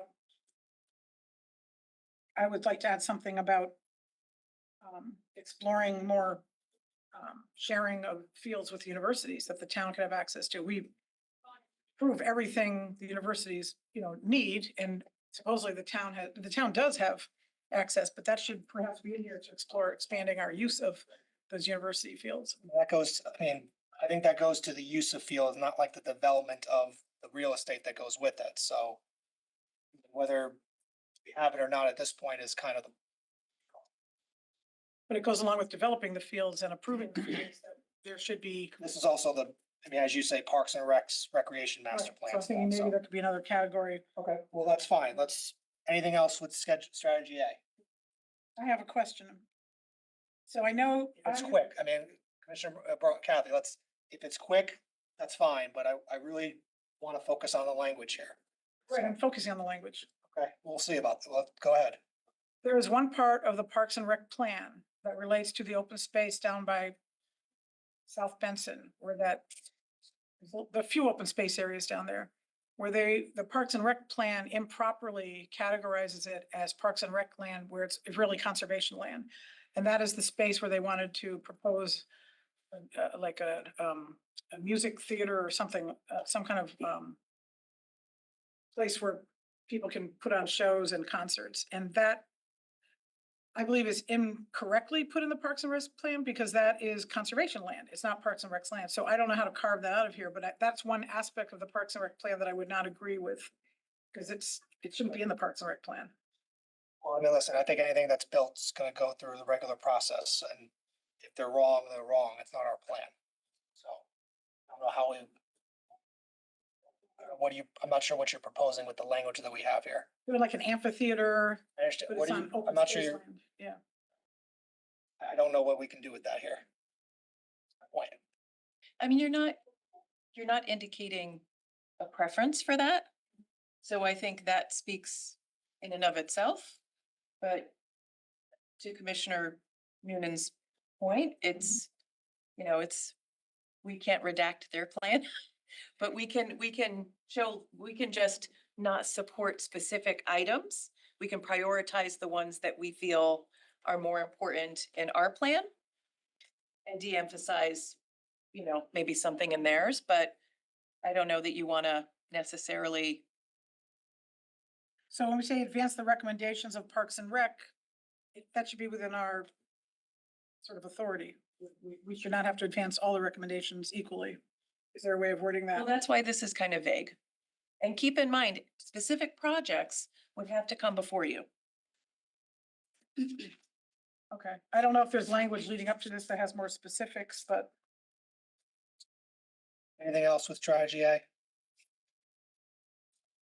Can we just eliminate number 8? It's in the previous section, word for word. Yeah, I think interconnected. In the transportation one? Yeah, and it's Okay. more appropriate there. which one was that? Identify new safety standards. I mean, I support everything that's in it. It's just. No, it's irrelevant to this redundant, and section that's and fine. Redundant. Where it is.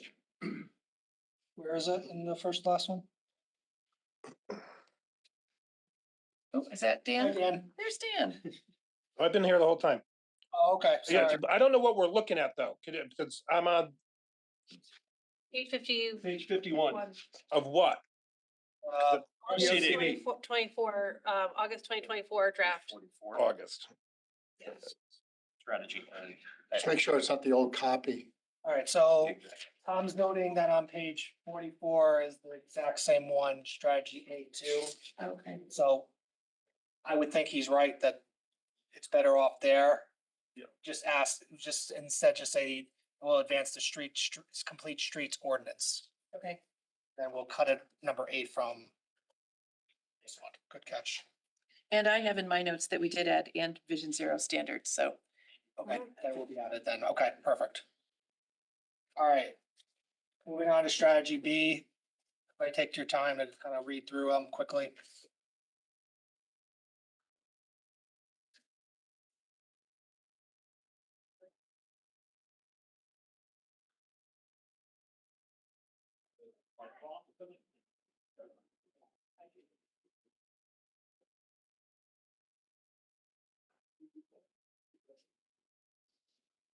Jeff's first, that's fine. I'll go first, come first serve. That's okay.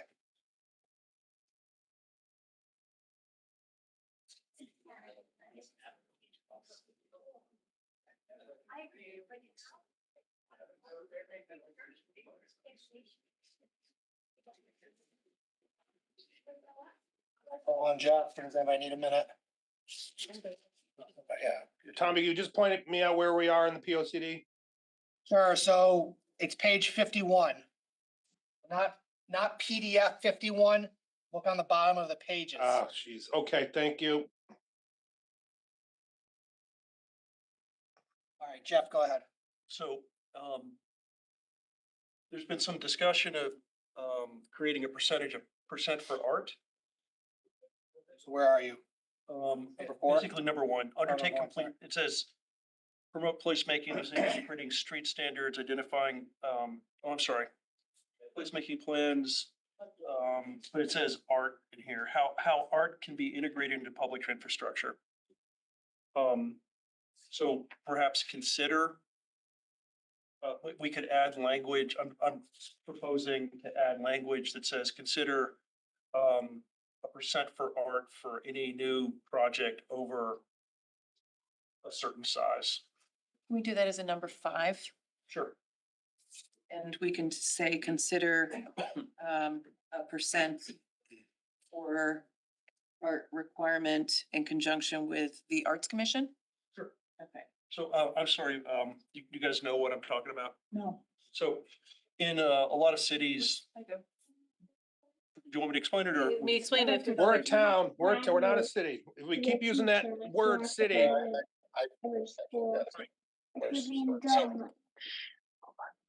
I'm sorry, in examples, best practices by cities.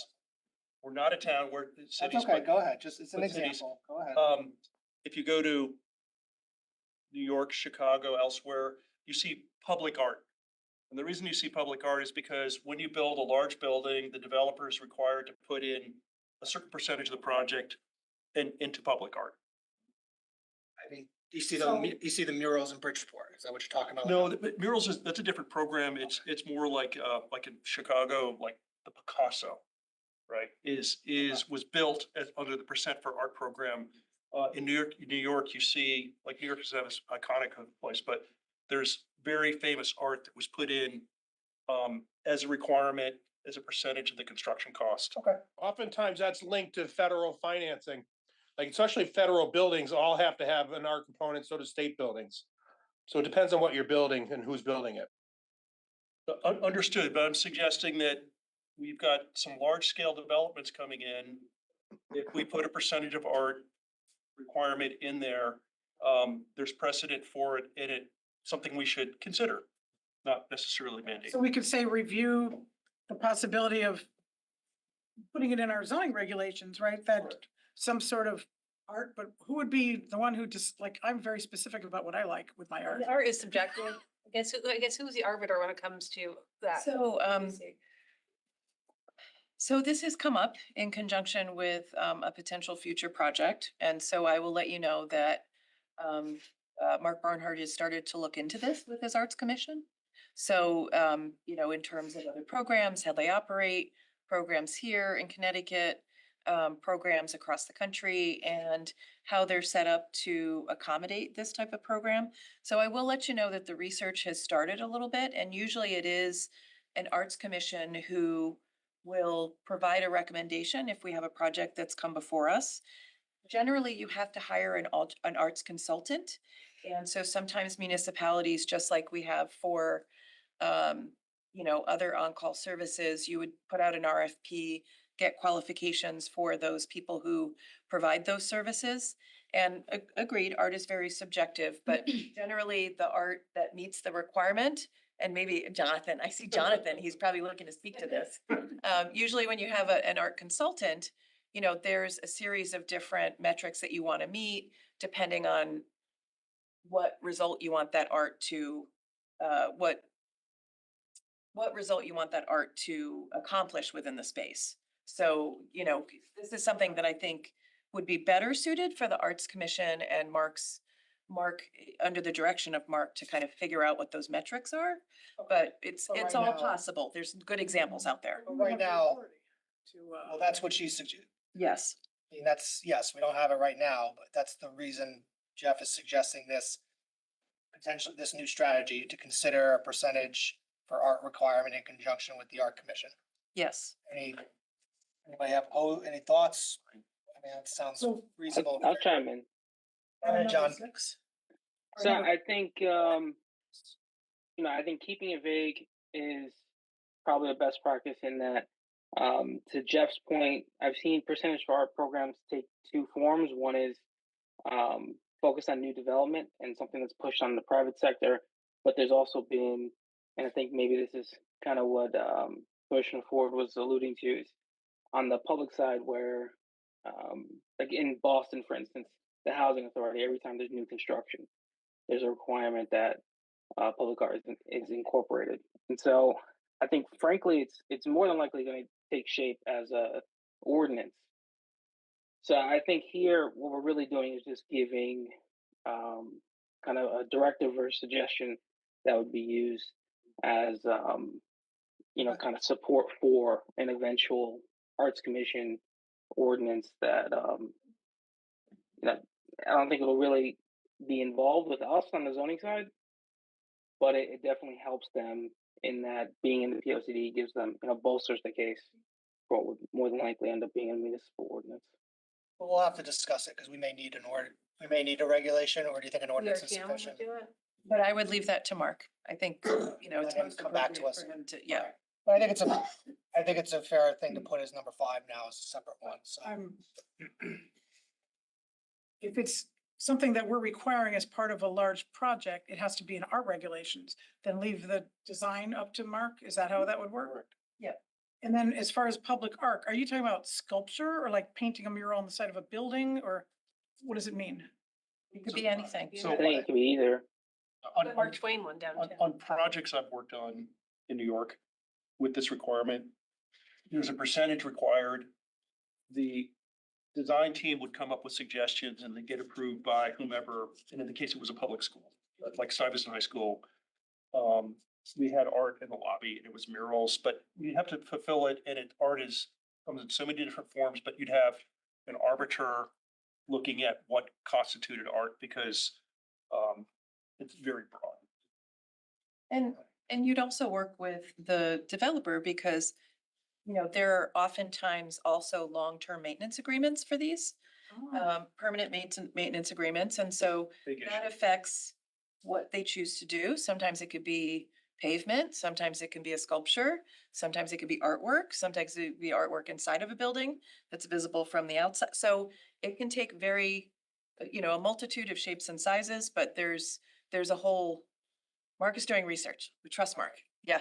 And there seems to be a consensus for this, right? So we should add a section on public facing art that we would It'd be explore. number 5, Oh, I thought we would. strategy B. I'm sorry. We are adding number 5? That's We're what in we're, number 5. What will that be worded there? consider a percentage for art requirement in conjunction with art commission. Not to I mean- be too particular, but integrate placemaking and roadway project seems to be a little narrow if we're adding public art. But I can live with it. Well, I mean, we can look for another spot, another home for it too. Yeah. So that's fine too. Maybe Commissioner, Ms. Harrigan, if you don't mind, it may be better that this is suited somewhere else, but I'm sorry, for which? maybe number 5, this new number 5 should go somewhere else in the POCD. No, I think it's fine because I think it's gonna be directed towards public facing areas. And this is a placemaking section. Okay, I think it makes sense. you're okay, okay, Yep. all right. Yeah, I think one alternative could also be kind of rethinking the name for strategy B. We don't have to limit it to roadway. It seems like some of the other things. That's what you were saying. That's what we're talking about, yeah, sorry. Yeah. Integrate placemaking in projects, do we need to get rid of roadway, or should number 5 be somewhere else? That's fine. So roadway, is that okay with everybody? Move roadway from strategy B. Yep. Just a curious question, the murals that they've done at the Circle Inn. I guess how did they get permission, or did they need permission to put those up? They don't. It's public art, so it's freedom of speech. Okay. That's on private property, right? So they didn't need anything for That's that. correct. It's not advertising. I think they're really Anything cool. else? I like them. I've got a 6. And a 6, okay, what's your 6? So, I don't know if 6 belongs here, but I've got a lot of negative feedback on our signage. How eclectic the signs are in our commercial districts, how they're not very well regulated, and a lot of them are not compliant. And there's done some research on it. There's precedent for sunsetting signs. Signs are a capital improvement. They've got a 7-year depreciable life, according to Book of Tax. And there's precedent for saying that after 7 years, if you've got a non-compliant sign, you gotta make it compliant. So, I would suggest as a number 6, we add in, evaluate, creating an ordinance that sunsets non-compliant signs. I do have one question on that. Like, for example, the hi-ho sign. We all agree that's kind of vintage. Like, would that be sunset? Well, it'd be at our discretion, so there's certain things could be landmarked. But that's what they say, the weaker case doesn't make the stronger reason. That's an exception. So I think throughout town, we've got numerous signs that don't comply with the existing ordinance. They're too tall, backlit, there's multiple signs, they get a lot of variances. So I'm just saying sunset, evaluate and adding an ordinance. Have you that come was- across this, Emmeline? Because I'm not, I mean, I I'm used to guess- once it's grandfathered, it's grandfathered, so. Yeah, I mean, I think, so Or we need to look into it more, that's I fine. think if time being a factor, right? I think we can add it as, I don't know that that's something that in-house our zoning enforcement staff has time to do. So this would have to be something that would be a funded study to review the signage that we have in town as to what percentage is non-compliant, what percentage is compliant, and then how we move forward in sunsetting out the signage that, you know, is not compliant, because it could be that, you know, for the complaints that you've gotten, maybe that's perfectly legitimate signage, but that person doesn't like it, right? No, it's people who are in commercial real estate have told me this. They say, Okay. they know the ordinance. They know that it's, because you gotta have you gotta know what you're looking for, but it's, three people have told me this, so I know it's.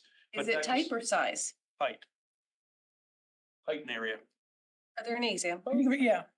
Black Rock Turnpike, what's the height's 15 feet? I'm sorry, I couldn't hear. Yeah, but it, Black Rock but it Turnpike. depends on whether or not this commission has approved an exception for some reason. Right, but height's 15 feet and there's plenty of signs, like if you'll see, just keep an eye out for it, so anything that's higher than 15 feet isn't compliant. Like Can't sign Shaw, I mean, not Shaw's, what's the name of that? So it could have gotten a variance. Maybe. So I'm happy to add an item that says review town sign regulations. Well, I want to be more specific, say evaluate a sunsetting provision for non-compliant signs.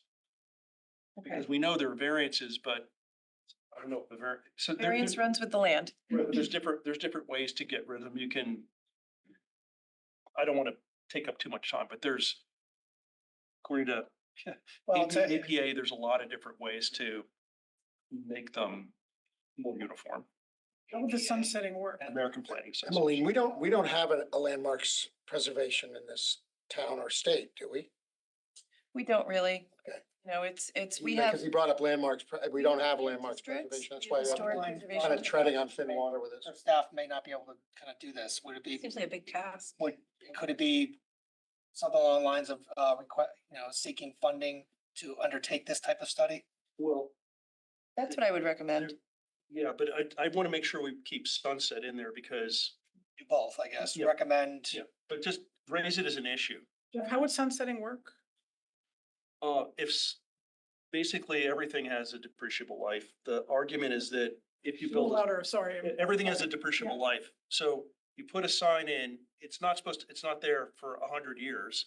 It's got a lifespan of 7, according to generally accepted accounting and your tax code. So the logic on it isn't that it's gonna be there for 100 years, that it's gonna wear out, and when it wears out, you But replace it with something. I mean, I see your point about the sunset. You're not gonna go off of taxes though. You're gonna go off of the building. What if it can still No, a stand? sign's got a different depreciation schedule than a building. No, I know, but tax depreciation is different than like building standards, is my point. But No, I don't need to go, let's not go through it. I mean, what I think the suggestion is, and we'll see I'll ask the commission in a second, it'd be something along the lines of,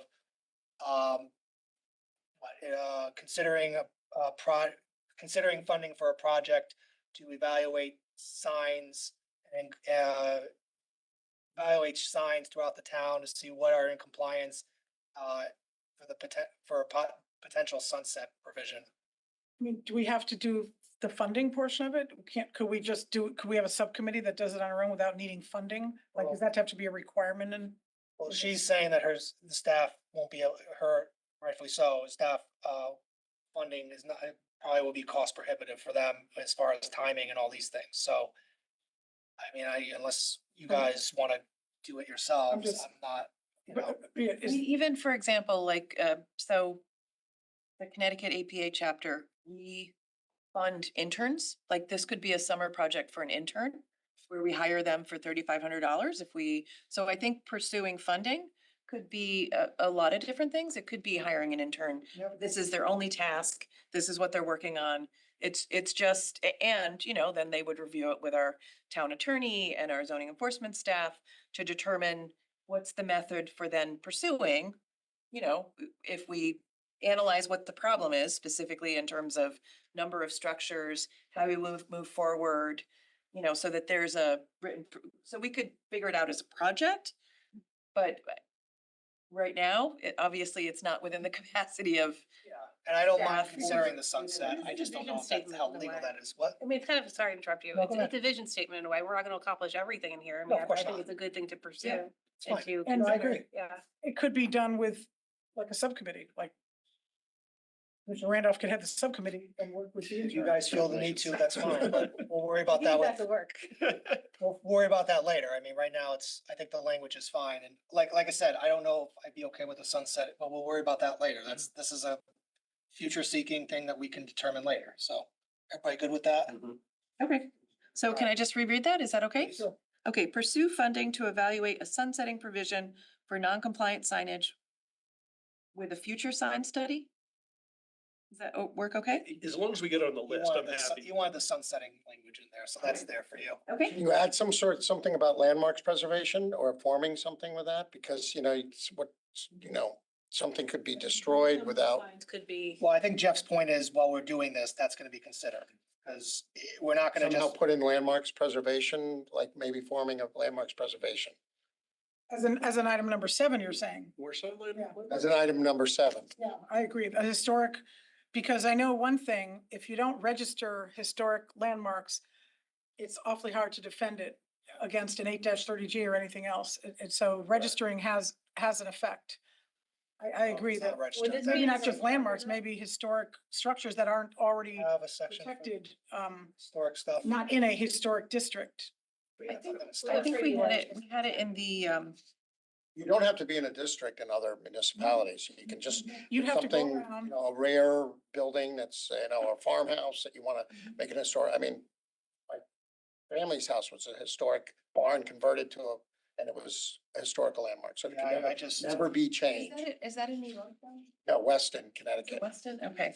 I think it might be, so this might be like an ordinance thing. Where it's not within the zoning regs, but I can certainly research it.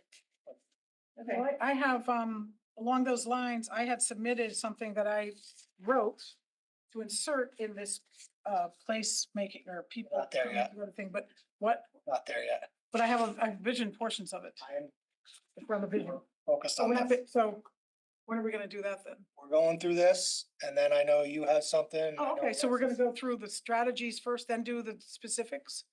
I was going through these recommendations and I know there were some other things that need to be addressed. Yours, Alexis So wrote something. And I'll discuss it at that point, but right now we're on 51. some of mine do have to do with what Commissioner Collins was saying. I have a little detail that could be added to like consider landmark. One would be seeking grants through the State Historic Preservation Office to update our inventory of historic structures. Seek to have historic structures listed on the state register of historic places and the National Register of Historic Places to highlight their significance to the history of the state. We're adding new or expanding an existing historic district to include nearby historic homes outside the district boundaries. We know how important that is. And collaborate with Fairfield Public Schools, Fairfield University, and Sacred Heart University on history and historic preservation projects and education. Investigate archaeological resources and assess sites with potential for containing archaeological resources. Proactively seek out historic structures that are at risk for redevelopment and collaborative workout solutions that enable development and preservation. And where appropriate, establish zoning regulations to help protect historic resources, including use flexibility, adapted reuse of historic buildings, dimensional flexibility, and other approaches. And finally, collaborate with the State Historic Preservation Office and nonprofits such as the Connecticut Trust for Historic Preservation to coordinate preservation efforts and stay informed on preservation opportunities. So that's a lot, but it goes along with the main thrust of. I'm just not in a position to consider yours, right? I'm sorry. I mean, yeah, I like what you said. It's very This is important. something that I'd like to add. Detailed with something like I'm that. not- Listen, we're going through this and I know you want to add that, but I'm not in a position, I had not reviewed that before. And I told you we're Well, I focused sent- on. Well, that's fine, but I just would like the opportunity to have equal footing with everyone else who's adding sections. People are adding section 6, 7, 8. This would be section 9. And Commissioner Collins already suggested we add a You section. suggest, okay, maybe I misunderstood you. I thought you wanted, you're talking a second ago that you wanted the entirety of your. That's a separate question. These are the strategies at the end of that would relate to that. These are the vision strategies that would relate to that. I have a whole section with maps and everything else, but these are like the things that Melanie Marks told me, she's a historian, are very important things if we do want to have landmark preservation under that category. It's no different than the other details that are in the rest of the strategies at the end of the chapter. I mean, I haven't looked at it. I thought that was more historic stuff and this is, It doesn't have to be a quick read. I mean, like I've read other POCDs in other towns and it's a very lengthy on the history of the town. It's, you know, preservation of certain things. I think it's kind of an important element in just, you know, letting the people know the views of like the history of the town, which has a lot. Can I make a suggestion though? history again, instead of the recommendation. Go ahead. So I think, It's I think important. what I'm hearing you ask for is an updated historic resource inventory, because I don't think that that's been done. You know, that is something that a lot of municipalities will undertake on a fairly regular basis, whether it's every 25 years. They'll do a historic resources inventory for the town to determine whether or not, you know, is there, based on the aging of different neighborhoods and communities, a need to create a new historic district, expand a historic district, for example. But I think that should really be something that we doing, that's not something that we take on by ourselves, but it's done in conjunction with the Historic District Commission. Obviously, you know, within the Historic District Commission, those are folks who have the specific credentials that, you know, where they, you know, some of them are architects, like the ordinance identifies that they have specific skill sets in order to serve on that commission. And I think, you know, again, some of that rests with their expertise. So that might be something where we can add it in here to pursue funding to identify what those, you know, to do an updated resource inventory and then move forward from there. So I think what you're saying, so I think look, I have a lot of my vision, but under what Commissioner Collins suggested, this could perhaps be truncated, you know, summarized a little bit from what I had. I had a lot of detail in the vision. It doesn't have to be that long, but Yeah. if it could be categorized in there, but it still is our thing that should be in our POCD. I think this is a shared responsibility with the historic. Right, but it should be in our POCD as our vision. Sure, Right, yeah. okay. But I think, you know, again, it's probably, you know, funding an updated historic resource inventory. And That's where you just start basic because, grants, yeah. yeah. And I didn't mention work with the Historic District Commission. I honestly don't know. Do they go outside of declaring a district? Are they the ones that also determine Let's, that a historic house should be preserved, or is that separate going through the state? I don't know the answer.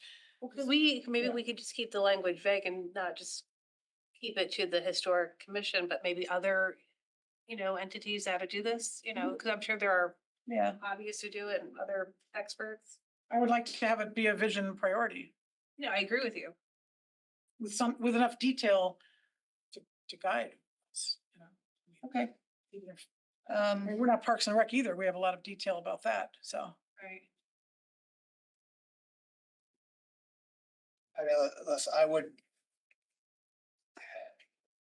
You had your section as a separate section to be added to this, so that's kind of what I was. See, I had it, I'll- okay, sorry, It's okay. explaining No, myself. no, I get it. No, Everybody's I don't wanna- talking over each other and that's fine. That's just how this works in a collaborative session. I think, as I said to everybody, I think we really need to focus on the language here. And my thought was go into these recommendations and yes, we've added a few. I know you had, your intention, I thought, was for that entire thing to kind of stay together, so to speak. So what I would like to do is go back to what we were doing here, finish these recommendations. Should they pop up other, I guess, historic stuff, and so be it, but let's go back to where we are, because I think we just kind of, we got off the rails a little bit here from where we are. So And then after we go through all the recommendations, I anticipated going back to other things. Harbor Management had something, Kathy, you and Alexis had something, so, but let's, can we do what Commissioner Collins wanted, which was have something about landmark preservation? I mean, as a point, without maybe I'm sorry, Jeff has been trying. Just in terms of process, it would be Commissioner Braun, it'd be helpful if we stuck to revising and updating this in the format that we have it in. And if you have specific suggestions on your points, put it in a format that matches this, and make specific suggestions in writing, it would be helpful.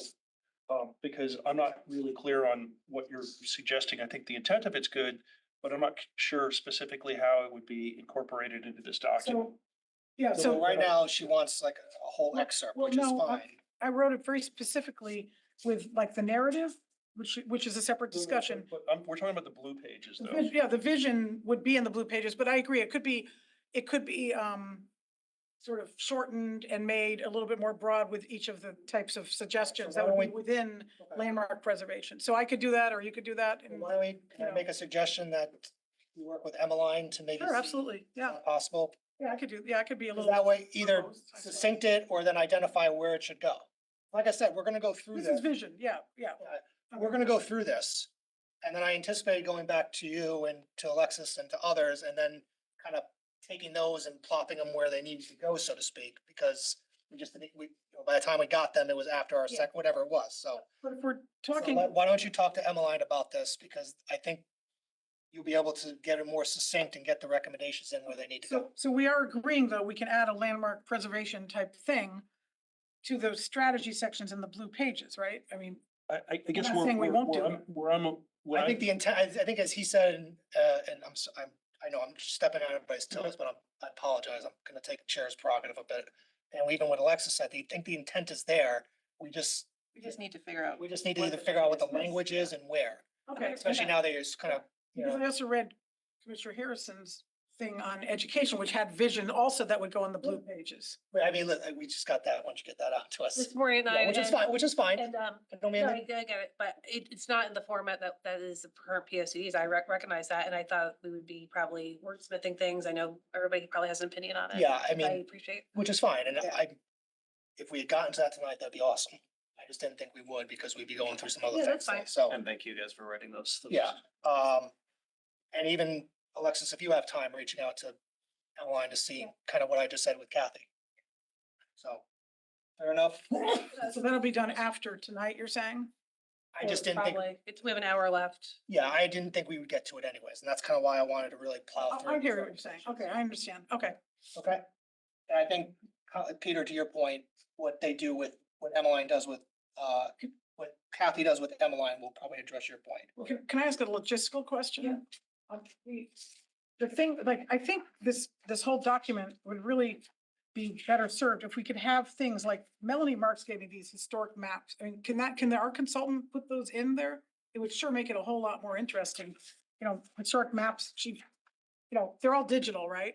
Is there a logistical issue with like adding a few things like that? And then like on the harbor management, they have like an aerial view of our coast, of our 5 mile long coast.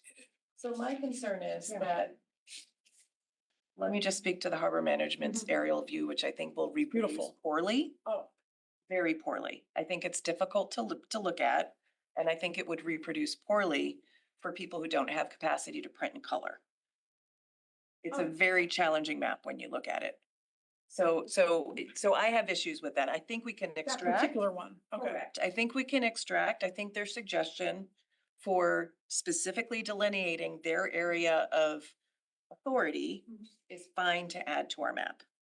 And some of the highlighted areas that they included on their map, and we can do it within the existing mapping that we have. Because their map is so much more attractive than our map.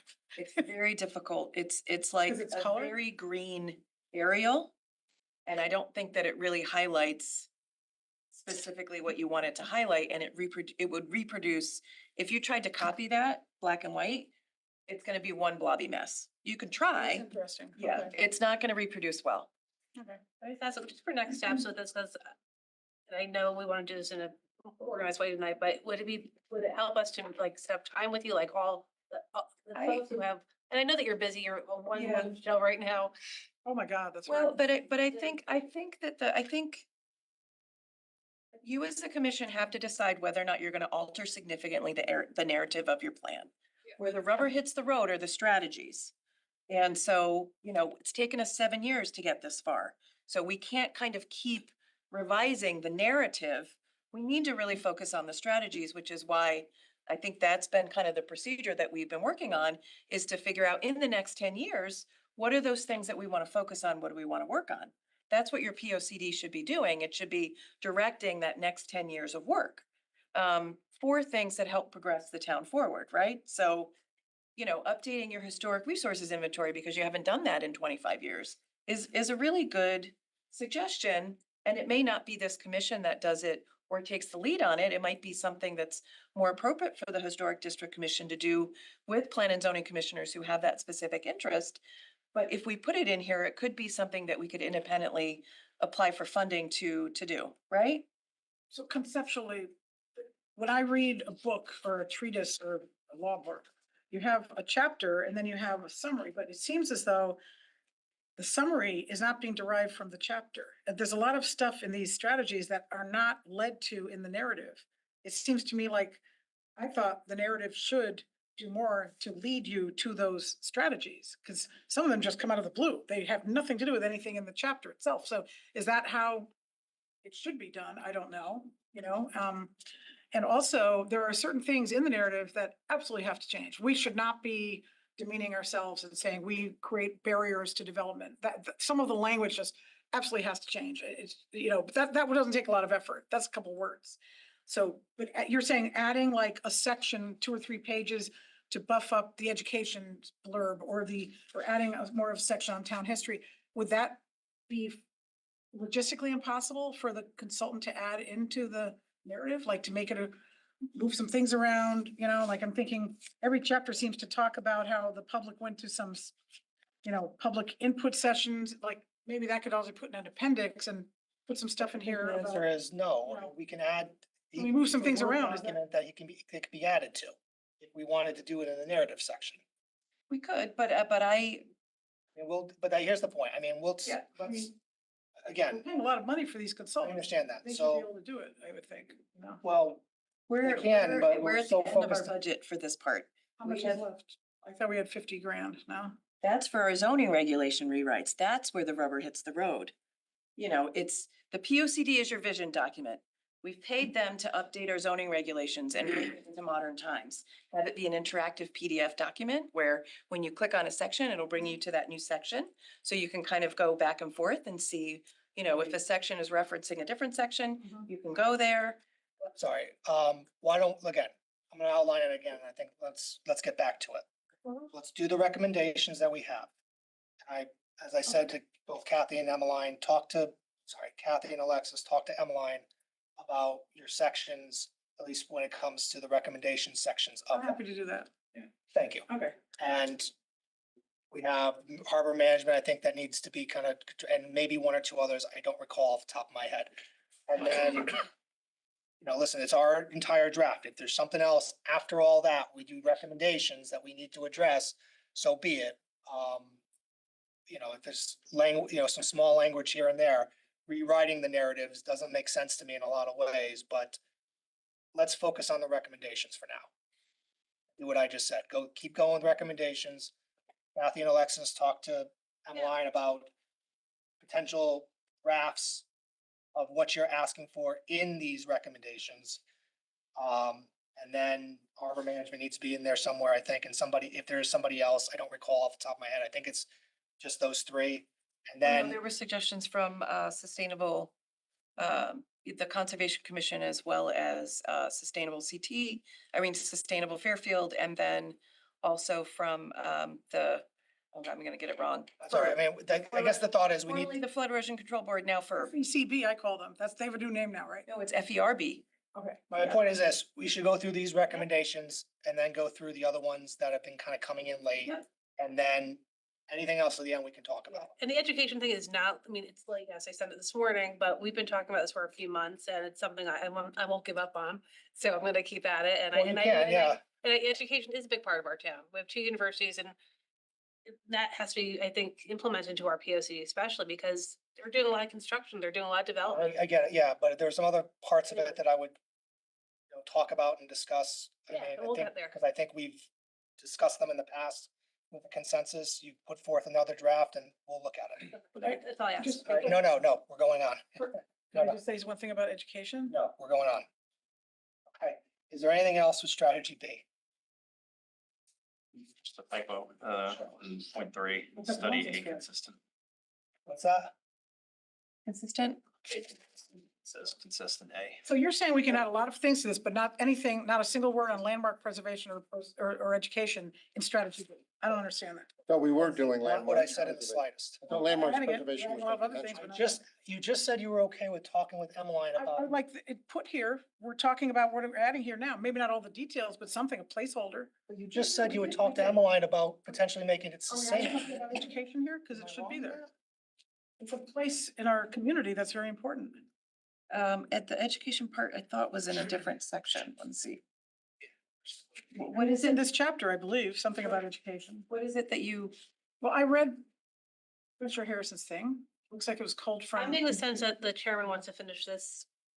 Isn't this part of finishing it? I thought we all just agreed on what I just said. I don't agree on not putting things in here that we feel is important that should be here. That's why I didn't we're. say that was gonna happen.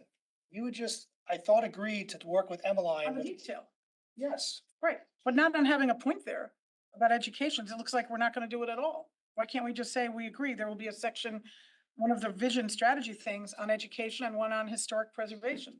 I think we said the intent was there, but we needed, you said, you agreed you were gonna work with Emmeline about potentially condensing stuff and put in where it would be placed. Yeah, I think this is not a big lift. I think we just have to meet with you, right? And figure out where the appropriate places, right? I think that's, Yes.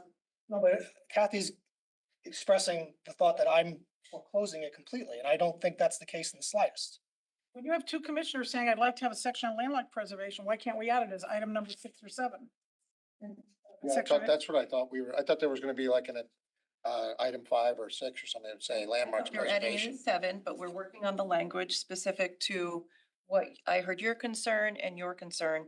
And we just need to get into the detail as to what that Right, says. so we can have the is it points item- made here, so we know Correct, so we're it's- working towards that. I see Yes. a former commission, Board of Ed chairman sitting in this room, and we've had input from multiple people, from PTAC, Board of Ed. I think we should have a point here that says education is important as a community where people come together. I mean, my God, we use their facilities for everything. I don't think we should ignore it sitting right here now as another point. I'm confused. I thought we just agreed on something, and no way did anything get foreclosed on. We would discuss it. So further, when it was time for you to digest it with Emmeline, rewriting it. Rewriting the detail, fine, but the point could be here is item 5, 6, 7, like we do with all the others. That's my position. I have it as a I 7. won't belabor it any I longer. have it as a 7. Okay. Is there anything else with strategy B?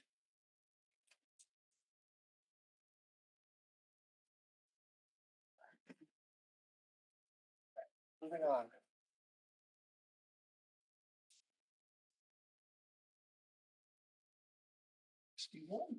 Page 61. Dan there? Dan, you there? We're going to 61. Yep, I got it. Okay, cool. All right. This one will take in turn. Strategy A, number 1.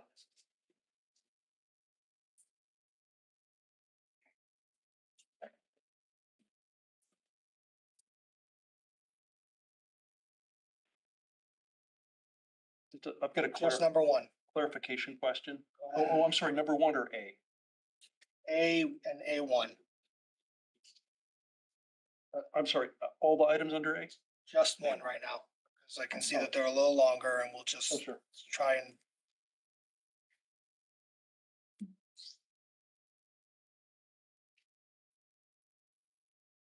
I think A1 should have a couple of things added. This is specific about open space acquisition. And something about funding land acquisition commission. I think they have. I don't know if they have, I know there's no open space plan, maybe Sarah knows more than me. That's in about that. section B. That's in strategy B.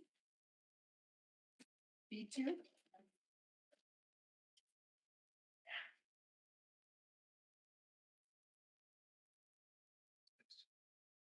Is that what you were asking? I think we should have something very specific about river buffers and coastal buffers. I don't know exactly where it should go, but That's number 3, support the development of a greenways plan. well, it should be much broader than a greenways plan. I think we have to very specifically talk about buffers. I was talking, I'm sorry, just a point of order. Are we on A1? We are, but she's bringing up things and Ms. Harrigan is showing that it's in other areas, Okay. so. Okay, anything about A1 should be addressed. Kathy, you said you had some additions to A1? yeah, I I don't know where it should go in the, not really greenways or open space buffers, but it's not only about open space. I think we have to have something here where we consider the possibility of our imposing wider buffers on especially tidal wetlands. So I'm sorry, just to help direct the conversation a little bit. So it says leverage deep open space grant to acquire properties that support habitat and pollinator corridors. We're good with that, right? Promote resiliency, provide opportunities for improved trail connections. Is there an additional Yes, we should, category you want to add there? we need to really reassess our open space. No, but I'm just trying to be specific because that, I think that is addressed elsewhere. I've got a question about number 3, which will hold.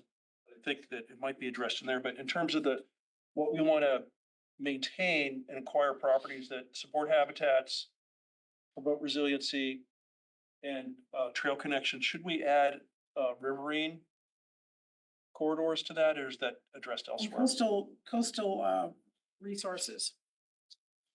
Okay. Which So- one number are you on, Jeff? One. Yeah, that could be expanded. It shouldn't only be deep open space. We really need to consider how we're protecting our resources as a zoning commission. The wetlands agency only does inland This wetlands. is the deep open space grant program specifically. So are we permitted to acquire coastal areas and riverine buffers using that grant program? We are not competitive with the deep open space grant program for purchasing coastal properties and or riverine properties. We need to pursue other funding sources. Okay, so for this So- funding so just- source, So just to give you a sense of the open space grant program for deep, they only usually look at multi-acre properties. So generally, we cannot compete with purchasing 100 acres in Granby. Good. So, so I think this language helps him pursue, like if you can come across like the Psalm property that was purchased on Oldfield Road. That was our most recent open space grant acquisition. And that was like a 6-acre property that we were able to acquire because it was predominantly tidal marshland. so is there anything that you want, since you're familiar with this program, is there anything you might want to add since the question was asked that there might be categories of land that aren't? I mean, I think this covers it fairly well. When we get into the other things, it might be other funding sources that we can pursue. But I agree with you that that's specific to that program. And it just helps us to have that language in there since it is a discretionary grant program. Commissioner Braun, is there any addition to number 1? There's a whole program, I forgot the name of it, it has to do with land trusts. Is that mentioned in here that we should be working to expand? I'm sorry, just. Hold number on, stop. That is a separate state program. Go ahead. If you can- Help fund land trusts, like Aspetuck Land Trust or other land trusts to preserve open land. With We have it on our easements, open it was space. an easement purchase, right? I don't know what the name of that one is. I would have to consult with. I can't remember. Oh, I went to the seminar. Can't remember. I would have to, We should certainly, we're practically in partnership with Aspetuck Land Trust on tons of acres of land that they help preserve. I know it's. Yep. So I think we have to reference it somewhere in the strategy that will work towards explore expanding our partnership with land trusts and seeking the more state funding. It's not open space grant. It's not deep open space. It's a different agency that does land trust financing. I know that Aspetuck wanted us to put in number 3. So, that has a long history with conversation with them. That's different than land trust, So yeah. Okay, let's do this. Let's open this up then to 1, 2, 3, and 4. Let's just do strategy A completely. Now, strategy 2, 3, and 4, we've added recently, so I Yep. understand you have a question on that, Jeff, but I Yeah, feel so like- I wasn't clear on what CGS 7-131A was, what it included. statute, so. It's a specific qualification for greenways For what? I'm sorry, greenways. in the Connecticut general statute. Anything with Title VII is a municipal law, right? So it has the town's power to establish Yes. greenways by buying land or taking easements on land. Well, it's specific to a greenways plan that I think then opens up additional. Anybody have funding. some comments to 1, 2, 3, or 4? 2 was at the request of our tax assessor's office. Yeah, that's fine. I mean, I see the reds show that these have been added previously by us, so I don't know, we should be okay with them. And, Kathy, anything with strategy A? well, I'm just wondering if Ms. Harrigan knows, the input we've gotten from like sustainability or conservation or those other groups, do they have vision statements that are, these would be things that were added like as of August when this draft was typed up, right? So we have some more that could potentially be added from those other documents that came in the fall, right? That might be Yes. vision statements. Yes. Can we sort of keep an open thing? Like, I would be glad to, Going, like, maybe I spoke earlier. When we go through these, I'm focused on the language as it currently is. When I said we would go back to yours and to Alexis's and to like all the other things that came in, we were addressing them in these recommendations. So I was not, I mean, again, I wasn't foreclosing anything. I was just saying we need to do this step-by-step process. okay. And the focus for tonight was the current language as read. Now, it's tough because other things have come in, but that's why I want us to be focused on this I language. feel like the whole environmentally rooted community recommendations it is talking a lot about open space. It's not really talking about other things we could be doing, okay? So, some like passing regulations to require low impact development, which I just got this handout from someone in one of the green groups, okay? Those are things that could be added to this as a vision statement that our regulations could help protect us more. Because every time we have a hearing, I don't think anyone knows if we're following the state stormwater manual. So, and that's the standard, the industry standard now. So I feel like this vision section could be expanded to add more than simply open space preservation.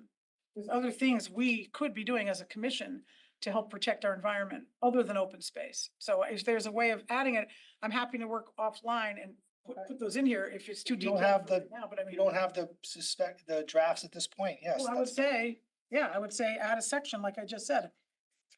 Consider expanding our regulations to address, well, for instance, Commissioner Randolph has a tree ordinance he's working on.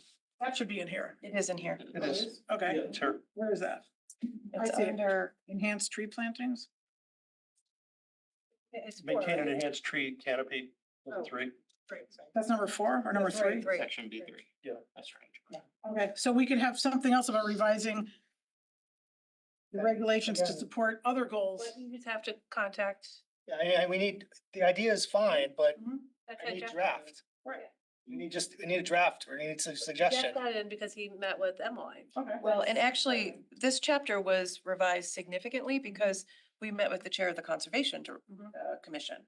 So a lot of the red things that you see in here was based upon a meeting with Ted Lussinger and Mary Hoag. And so, this reflects a lot of their input already. So we did revise this based on their consultation with them. But I've talked to all of them since then, and I think we need some very specific things about low impact development and enhanced.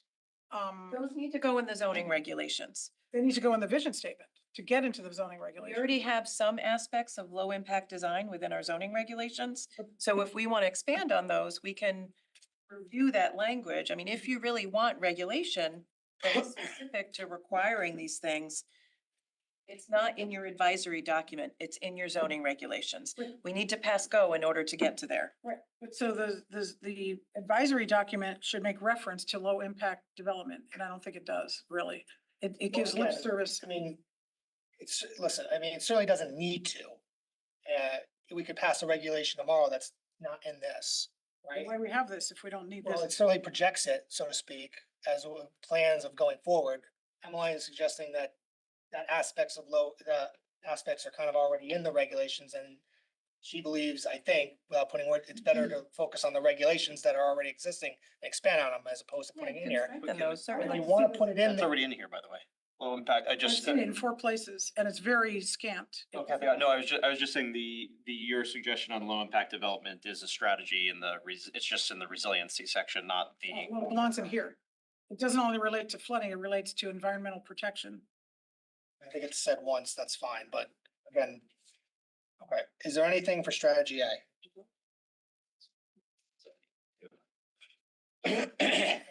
Moving on to strategy B.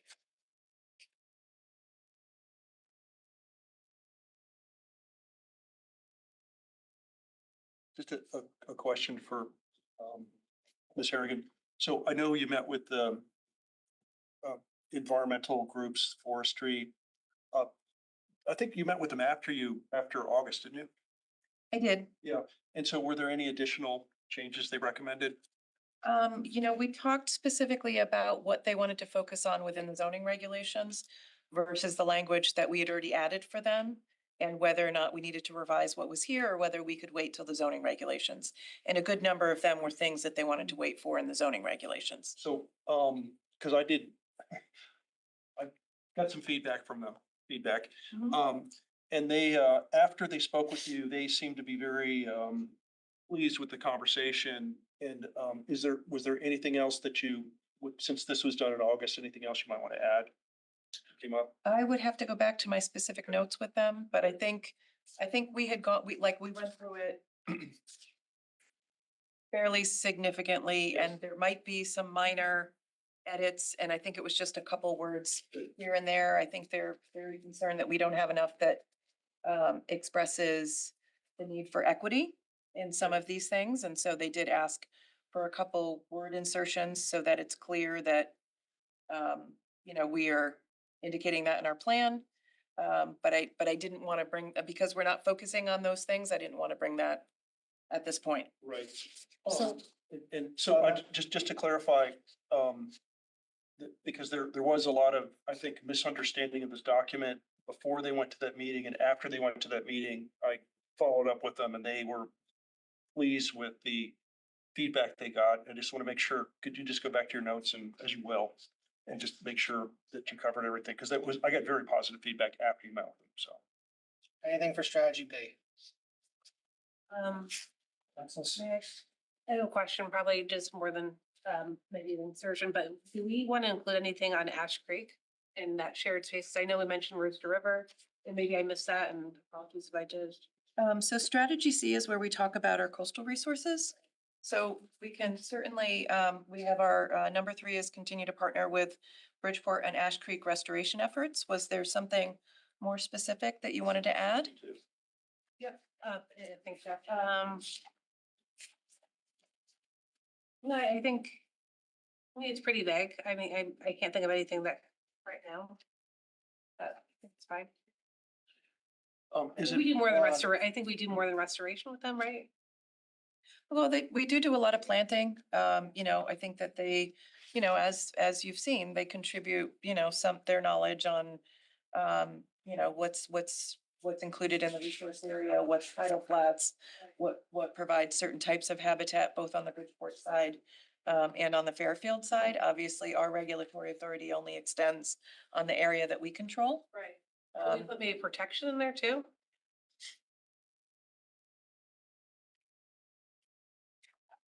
Because they do, I think to some extent, they protect species that are there. Protection. I mean, it doesn't preclude your continuing authority with coastal reviews, right? So that's already something that you have and you control. Right. So, I think for this, I mean, I know that Tim has been able to get some limited funding to help them with restoration efforts. I mean, I have to say we have a fine line between preservation that we want to do in a fully built environment, right? We have Fairfield Beach Road, which is a very sensitive barrier beach that probably shouldn't have houses on it. But we can't regulate the removal of all those houses because people have vested property rights. So we have to work within what we can control today. That may be a different scenario 10 years from now if we get a Category 4 hurricane that wipes out all those houses, and then we have a new arena to work with, but we can't ignore, I think, the built environment that we kind of have to deal with. And so from our perspective, I think we control the upland areas probably appropriately. The stuff that's below the coastal jurisdiction line, the DEP has jurisdiction to control, and we do as well. There's a little intersectional area where we have coastal site plan authorization as well, but there's still unfortunately, we're an old community with a lot of individual vested property rights. So we have to be careful in terms of how we move all of these initiatives forward, given our fully built out coastal environment. Anything for strategy B? Yes, I have a question for Emily. Does Connecticut have a program like New Jersey does where you buy, the state or the town will acquire properties if people just want to leave because of storm damage or? Believe me, I have brought this up to Commissioner Dyke several times that I would love a Blue Acres program like New Blue Acres, Jersey has. And Yes. There's something called Green Acres too. That'd be along. I'm only familiar with Blue Acres, I think but I Green have Acres is the made that same. suggestion several times. That would be in the resiliency section anyway, but. Yeah. Anything for strategy B? Is there a way of expanding the restoration beyond the specific area that's mentioned here? Like, is that the only area we want to restore the tidal marsh? Where are you? Between Reef Road and, I'm looking at number 1. It says restore the tidal marsh north of Fairfield Beach We're on Road. strategy B. Oh, I thought we were on C. We're gonna go to C in a second. I'm not hearing anything for strategy B. All right, strategy C, let's read it. Oh, I think Is there another, That's not. other, Hold on, other? hold on, oh. yes.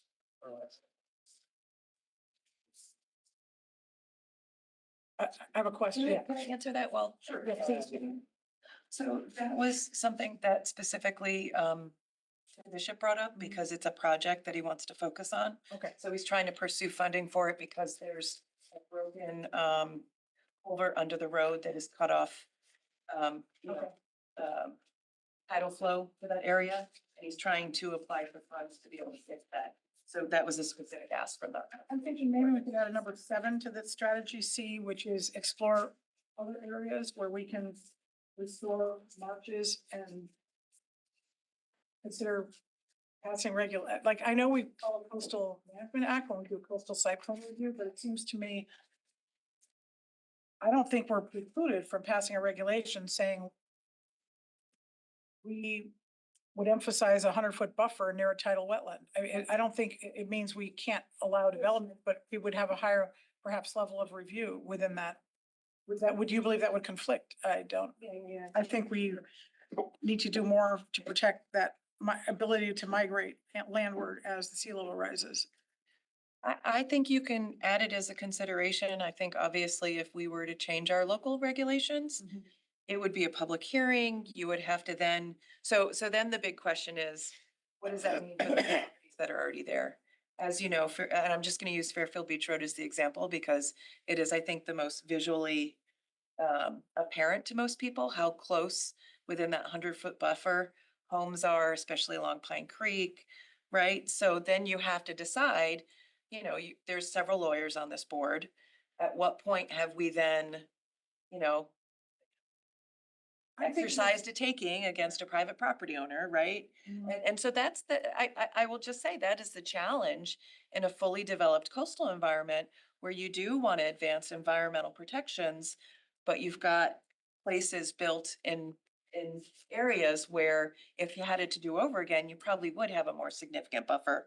But we do have to get into, like, this is not, I don't think a very easy question to consider without talking to legal counsel, determining what that means. Will we get sued? But what's your And I'm just suggestion, being Kathy? very honest. So I was just gonna suggest that we explore the possibility, and I'm thinking of tidal wetlands. I'm not really Just taking. tell me what you're thinking for number 7. Explore the possibility of expanding a review area landward of tidal wetlands, which is what DEP used to suggest we do. DEP used to put this in their letters to us Thoughts on that? to preserve the possibility of tidal wetlands migrating landward as sea level rises, because if they have nowhere to go, they will be drowned and we will lose everything they offer forever. So, Kathy, let me see what the commission wants to do. Can you say it again, please? Repeat it, please. explore the possibility of passing a regulation to preserve 100 feet from a tidal wetlands boundary. And I don't think Fairfield Beach Road has. We need to pass in the hold on, I don't think we need the passing regulation part. Say, explore the possibility of expanding the what? Of implementing a tidal wetland buffer of 100 feet from the edge of the tidal wetland landward to enable us to do what the DEP used to recommend we do. Okay, what are we thinking on that? It's good, Kathy. we need to specify 100 feet, or should we just say, a recommended buffer? Because Just say they, a recommended buffer, just in case. Yeah, if it's not highlighted, we'll never think about it again, you know, so I'm. No, like, it's a No, good no, it's idea. fine. It's a good So idea. the lang- Not a mandate, like, you know, like a wetlands buffer, they can develop within a wetlands buffer, but they Have the might have language. conditions of approval, you know, and, you know. I think we're in agreement with you, so. Number 7 is gonna be, again, Explore the possibility of implementing a tidal wetland buffer. Of 100 feet. I would leave just buffer. Well, recommended by, according to best practices or something like that. Just buffer. according I mean, to, we're- I don't know, it's latest research, I mean, everything I read says 100 feet. Yeah, if we don't put if we don't say how much, they're gonna say, oh, 2 feet, that's a buffer. Right, so- Well, again, these are regulations that have come to us, so. I mean, I would just say buffer, but if you guys want 100 feet, that's fine. But So that would be number 7, and then number 8, I would just say, explore other areas where we could, restore marshland, because I know we only restore maybe less than 200. And hold on, Kathy, There's more areas we could. everybody, I mean, that's another fair Yeah. addition. Is that So fair? I would just build on that, might be monitor our marshland restoration, because right now, I don't think we keep track of it, do we? Why don't we say pursue additional funding for, or pursue funding for additional marshland restoration projects? But I think. Does that work? Monitor as well, because if we don't keep track of it, we don't know. Right, it just What we're gets. doing it. I can't add monitor without knowing, understanding that we have staff to be able to complete that task. But doesn't, Sure, but if we have if we get a budget or a grant, Okay, but then we need I can't give the conservation department a task that I don't know that they have so it's the out of our, capacity it's for. out of our remit, you're saying. well, they oversee the tidal marsh program, right? Or the tidal Only where restoration it's program. town-owned property. They don't have the ability to enter private property. They Right, would be trespassing. of course, right. But this is not a mandate, this is a guidance document, it shows our priorities in our town. I would defer to, Well, I mean, I think her point is though, like, even if it's seeking the funding and stuff is the idea of getting the project going, so to speak, and Yeah. as opposed to putting something in there that, whether it's guidance or not, that we as our staff is not gonna be able to do. So, I would like to, I hear your suggestions. I'd like to go back and talk to our conservation director first to see how he feels about those and whether that's a realistic, whether it should be worded in a different way that supports him better. Is that a better way to put it? Yeah, and I Because think, don't know whether he has capacity funding, all those other things, and I would like to be able to write this in a way, because this isn't our function, right? So this is his function, and I want to understand how to best support him in his function. I also feel if we tie everything to funding, nothing will ever be done, because we know funding is gonna dry up. You're absolutely correct. So I don't want That is absolutely correct. I wanna prioritize things without having to tie it to funding. This is a guidance visionary document. But the reality is, I think most things are tied to funding. What, so we're not gonna We put don't anything in have here if we don't have capacity in our funding? offices to do this. We have lots of things in here that show our priorities, and it can guide us in many things we do that might not even have funding. It might guide us, you know. This is a 10-year document too. Maybe things in 3 years could change. I don't or- think we should tie it all to funding. her point is though, it's kind of not even in our jurisdiction. Yeah. Passing a regulation wouldn't have any effect because it's outside our jurisdiction. So the idea is to go back to Back to Tim Bishop. Bishop to see how it worded, so. I'm sure he would be supportive of some other kind of language, Mhm. but I would just feel more comfortable if I could just touch base with him, express what your concern is, figure out if there's a way to phrase that language so that it supports him in the way that he needs support. We also have a shoreline. Hold on, anything else for strategy C? The one that Kathy suggested that we were gonna add on the restoring the, or expanding the marshland, can we just put that after 4 rather than tacking it on the end? Because we already have a recommendation on marshland, so we should keep them together. That's fine. Make sure that's number 7, So, number 4. For now, put it like 4.5. Redo the wording, but that's where it would go. Is that fair to everybody? Moving yours up. I was just saying your suggestion should just be inserted after 4 rather than at the end, because it goes with the other marshland. That's where I agree with you. That makes sense. Anything else with number strategy C? We have a shoreline plan, which maybe hasn't been updated in a while, And but Where are it's you? an update. it was referred to in the 2016, it was actually inserted into it, but is that referred to here? 'Cause I don't see it here. I haven't seen it in this document. It was in the 2016 POCD, the shoreline plan. I don't think it's been updated in like years. And there's also a harbor management plan, but shouldn't those be referenced in here that will support those plans? You know, the way we're supporting Parks and Rec plan, like carry out whatever they have that they need us to do. It intersects, I think, shoreline management plan, I think, and the harbor management plan. That pretty much covers the whole coast. Those are town plans. You. Come on, you- Yeah, I mean, it's very old. It's from before the 2000 plan. It's a very old, yeah, I mean, it's a very old document. So I guess the question is there something, so if you go to this whole chapter, this whole chapter walks step through the Coastal Management Act and how we are consistent as a municipality in meeting that act. So Probably more. That's the Which floor, is- that's the floor, not the ceiling. We need to do more than the floor, because we're not doing it now. I don't agree. I don't think that all we do is say, we'll follow the act. I think we have a shoreline plan that should be updated. We have a harbor management plan with a 20-page vision document, and we should foster those the way we're fostering the Well, Parks and Rec our point plan. is saying the shoreline is like exceptionally old. Encourage it to be updated. We actually have a vision plan, which maybe is the update. That thing that harbor management put together covers the whole 5 acre. it is essentially mile. exactly the same as this. It goes through the coastal consistency, it goes through the it just writes it in a different way. But if you take those two documents and you go side by side, it walks through the Coastal Management Act and you should cite this and you should cite this, and it's all in here. Where- I'm- where? It's I'm sorry. within our current plan. It's I don't just see why we written in a don't very reference- different way. The shore area plan is from 1983. It's very old. It's very old. So, I mean, I think compared to other communities, we have a floodplain district that, you know, is within our zoning regulations. It's on our zoning map. It's a huge area of town that is protected in perpetuity because for the most part, it's town-owned property. I have to tell you, one of the best ways to preserve, whether it's historic preservation, whether it's coastal, whether it's riverine, is to very specifically within this document, focus on acquisition. That would be my highest recommendation to you, but it's challenging because you need the funding and you need, Willing seller. you need a willing seller, right?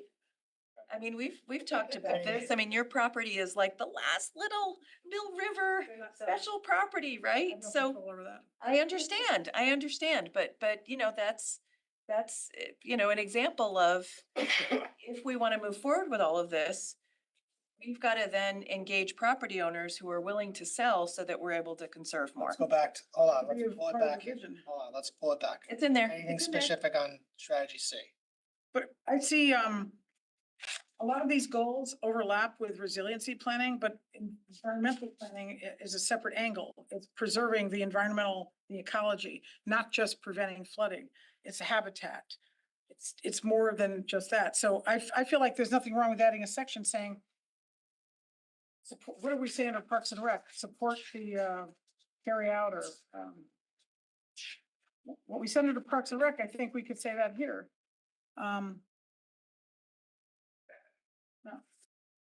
Okay, let's, is anybody else having something with Say- strategy C? Advance the recommendations of the Parks and Rec No. plan. Why can't we say advance the recommendations of the harbor management vision plan document that they did and I the think- shoreline plan as it may be updated or encourage that it be updated? I think the concern is it's 1983 and it hasn't been updated, so. I think it was updated once, but not long I after. have that. the, well, someone sent me something and It was updated like a long time ago. Down the line, you think the harbor management plan has been adopted and we've got, not adopted. but If we you look have through the language in in the vision document for harbor management, a lot of the material that is referenced within that and I read through it, I read through every page. We already have that within our plan for the most part. So you just have to read both plans to see that what they are recommending in their own type of narrative is already within our POCD. It's already there. Right. I don't think it hurts to say, carry out the recommendations of the vision document that they prepared. What they cite, so if you go through even the table of contents, they cite, well, you know, your POCD should indicate that you are consistent with the Coastal Management Act. We do that. So I think we cover the intention of what they put within their plan, within our POCD already. I'd Based like on to that, say, based I'd on like to that, reference that and Right, recommend hold that on, the hold on. shoreline I plan think be based updated. on Emmeline's statements and I mean, I'm comfortable, leaving it as is without having to refer to it. I don't think referring to an old 1983 plan with the hope that gets Well, updated yeah, isn't necessary either. So it sounds like, Well, especially because we have the flood erosion, the FERB redoing the coastal resiliency plan. They're looking at the rivering corridor as part of that. So I think there are plans that are more current that have this one I'm looking superseded at, that one. perusing it, they talk about erosion, they talk about a number of things that plan that's being updated probably will mention. let's turn this, Interestingly enough, this was written by the zoning department. Sure. let's go to strategy D.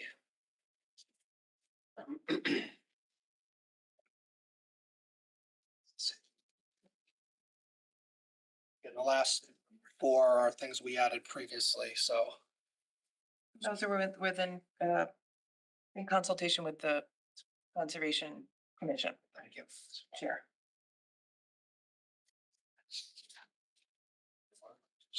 Any issues with strategy D? Jeff? A couple of additions. Alexis, you want to Yes, introduce what we talked about? yeah, and I'm have to pull up a text message, forgive me. Okay. I'll add one other, Alexis and I discussed something, I'll let her talk about that Yeah, one, but the other thing, Okay. I don't know if it's related to this, but, right now, I'd like to add something about evaluating alternate parking options. And to keep it very broad, because right now, the way not only the ratios, but how we're able to use parking is limited to adjacent parcels. Okay, just because I see we have the time limit. I thought we had something on parking. I think we do under the economic development portion, because So I know that this was, this is Yeah, a we part discussed of this. the Affordable Housing Committee. I thought we talked about that specifically, because I totally agree Yeah, I with think we you. did. But mention I that. think it was in the interconnected, I think we had added something specifically. Yeah, because we have to address strategy that. F, reduce parking requirements to reduce unnecessary burden on residential units. We have it in the sustainably prosperous, where I think we even added at your suggestion, the commission may also consider eliminating parking minimums. That we should undertake a parking study. Okay, Yeah, I think we talked about that in January. if we got it covered. that's Go ahead, fine. Alexis. Yeah, and I was not gonna bring this up because I wasn't sure this is the right place, but we were talking about maybe giving incentives to developers. When it comes to a new development, like we give them, I don't know, maybe more, far increase if they have lead, silver, excuse me. Oh, lead? Yeah, Why do I always say that? same deal. I should know We don't better, want right? them to have lead. Yeah, thank you. Silver, gold, platinum standards so give them more if they have, those standards, I guess, that's what we're saying. Sorry, Jeff, I'm sure you sorry. could say it more artfully. So Alexis we were texting and Alexis was asking about what incentives we could give to developers for having more environmentally sensitive buildings. And one precedent is you give them an FAR bonus. Yeah. If they've got silver, gold, silver, gold, or platinum. Are you talking about residential, commercial, both? What It is could be anything. I think we can leave it open. We're just studying it. So can I make a suggestion? Why don't we say study zoning regulation incentives for LEED certified buildings? We leave it vague. There's tons of best practices for that, and I think if that's Yeah. something that the two of you are passionate about, when we get to the zoning reg stage, we can certainly, then review what those are, but I think that does make sense in terms of, best practice policies that other municipalities have done. And I think there'll be a lot of material out there. Leave it to Emmeline to kind of find the right place for it. I think it's okay to put it in the sustainable Fairfield section, because Perfect. it speaks to that. Is there a concern? though? An amendment, an addition or a companion or whatever to that, because I love that idea, but it also, I think there are a few things we could incentivize. And I don't know if it's a menu of options, but I know you can create, a density bonus where you can do it by, maybe you go LEED, you get LEED certified, or maybe you set aside a certain percentage of your lot area as open space or whatever. And so maybe there are other things, because LEED certification can be very difficult to Right. achieve. And you could also achieve almost the same outcomes without qualifying. So maybe there are situations where it makes more sense for them to designate. I part think of that's a their good idea. site Yeah, as that's good because they, you know, Being certified or. Okay, so how about we say density bonus study, program. study zoning regulation incentives to promote the standards of LEED certified buildings. environmental. but And I other think we could environmentally say- we sound could just say practices. promote, yeah, That exactly. doesn't require certification, They come through. but then I think you guys, in order to feel comfortable with them actually achieving whatever metric that is, Right. you'll have to figure out, well, so to Tom's point, if they have to do A, B, and C in order to be granted whatever that incentive is. But I think that's something that you can definitely, when we get to the zoning reg part, be able to play with a little bit more in terms of what you feel comfortable with. Even if you just said LEED standards, we wouldn't be bound to that as a Okay. regulation. But I think, but Tom makes a good point about. No, no, and that's yeah, fine, but yeah. I'm just, in general, the thought of that, how these interplay, but the equivalent is, language is fine. So we're not gonna put far in there because I'm a little concerned it could just incentivize much bigger buildings than we might want. That's why I think we should just leave it vague. Yeah, that's the point. Yeah. So study zoning regulation incentives to promote LEED certified building standards? Yeah. Okay. I Yeah, agree on but- something. but I- Or- but I think. For higher environmental standards? Well, I or think higher- that we do have to be, because if we don't, as a commission, agree that there's a give and take, if we just say we want higher environmental standards, we're never gonna achieve it unless there's an incentive. Well, I think she said incentive, no? Yeah. Okay. Yeah, study zoning let me read it again, sorry. Study zoning regulation incentives to promote LEED certified building standards for higher environmental, Lower environmental impact, okay, for lower environmental impacts. but I would suggest we put such as FAR, because we just. I would say leave it as vague as I you would want leave to. it that. No, You no, guys can talk about the details when we get to the regs. What was your second one, Alexis? Nope, that was it. Oh, I thought that was two. Right? Wasn't there two? Yeah, Okay. thank you. I found a Anything- couple things that I forgot I had written down. I spoke to some environmental people in town. And these would go in the sustainability section. One is the shellfish management plan that we should, Hold on. Oh. Are we hot? Strategy D. I think it would all, it has to do with sustainability. They didn't say it, but maybe, well, I think it would probably go in the one before and keep it with the stuff. okay, yeah, so Okay. for further the objectives of the shellfish management plan. Hold on. Anybody have anything else with One on strategy D. D? Can we, number 8, I love the intent, but do we have to limit it to development sites? Can we include town-owned sites? If we're reducing impervious spaces, I mean, We they're, can get rid of on development sites where possible and just say reducing impervious surfaces. That's Yeah. fine. That's up to you guys. Good. Okay. Here. And by ordinances, do you mean regulations? Yes.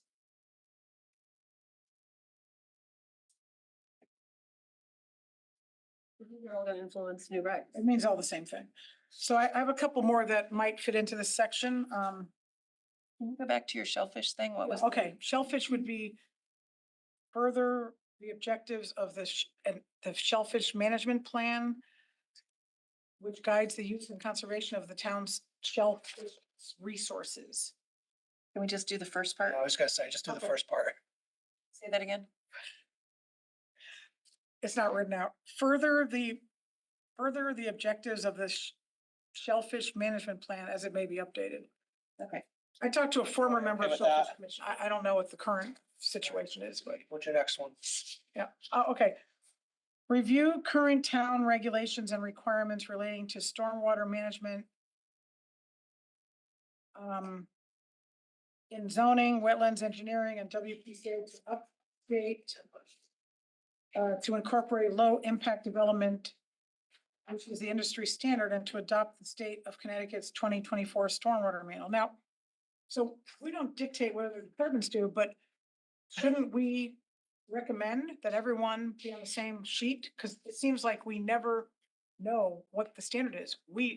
I don't know if we're following it. I don't know if the engineering department is following it. Shouldn't that be our town objective? That we are updating whatever any department is doing or any commission is doing to follow the current 2024 stormwater manual and incorporate low impact development.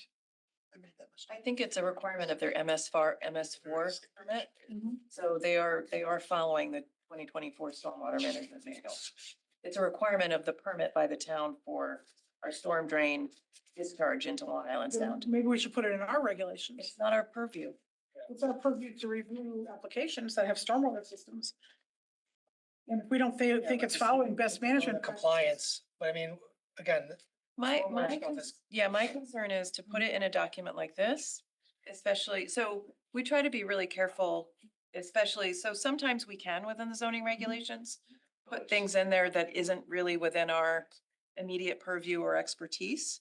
But we try to do it so that we reference something that if it gets updated, the reference goes with that. So we don't have to know, well, you have to do parts per million, yada, yada, yada, because we would never be able to put that up because that's not our area of practice or expertise, right? So if, we're just not following it, honestly. We're not. Well, I mean, We're not I following don't think that's true. yeah, I was gonna say, I don't know where I you think get that that's from. absolutely You correct know, that we you are, may that our disagree with it, but consultants are, they cite the 2024 manual all the time. We cite it a lot, but I don't think we're using, it's a judgment call, like how well they're doing it. I don't think we are. and, okay, but When we get an expert that has an opposing opinion, then we find out it's not really being followed. in their opinion. I think. Like that happens all the time. That doesn't mean we're not following it. Well, I don't know how it should be worded, but it should be a higher profile in our POCD. And then another item I have is requiring comprehensive wildlife surveys on all development projects involving 2 acres or more of land, or requiring a wetlands permit. I don't know if conservation requires a wildlife survey, but we should. We require there's a requirement for wetlands permit anyways. I don't know if they require a wildlife survey. Wetlands permit, you said. I'm saying requiring comprehensive wildlife surveys on all development projects that you have a wetlands permit or involve 2 acres or more of land. Enhancing riparian and coastal wetland buffers to 100 feet from the wetland or water boundary and to require native plantings. We might have some of The that. wetlands has already done that. Pardon me? Inland wetlands has already done that. They have a 100-foot buffer. Encouraging development that does not significantly regrade, blast, or excavate, but rather work with the land topography. And that's kind of a goal of low impact development anyway, but I just don't find we're really focusing on it that much. I'm trying to raise the priority of that, that's all. And it needs language to show this is what we're angling for. I don't think we're pursuing that. So however we could be put in here to elevate that as something we want to do more of would be helpful. Do more, I'm sorry, what did, more of what? Well, encouraging development that does not significantly regrade, blast, or excavate, but rather work with the land topography. I don't know. Part of our special permit is when you take out a large amount of fill.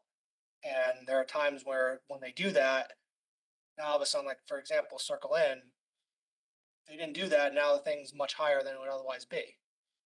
And even in this one we just heard, you have to do it in order, because you have a topography. So I mean, I don't know, that seems a little too much to me. We do say ensure that low impact development is utilized where possible in the next section.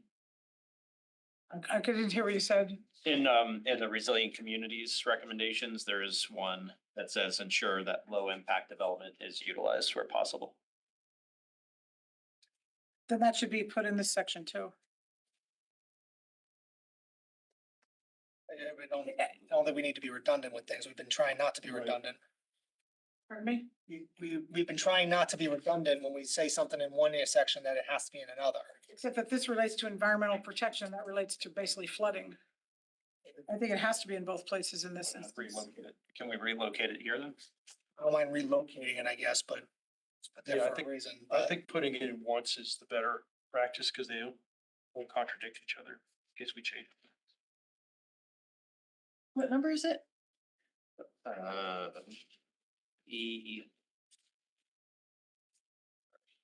C2 in resilient community. Okay.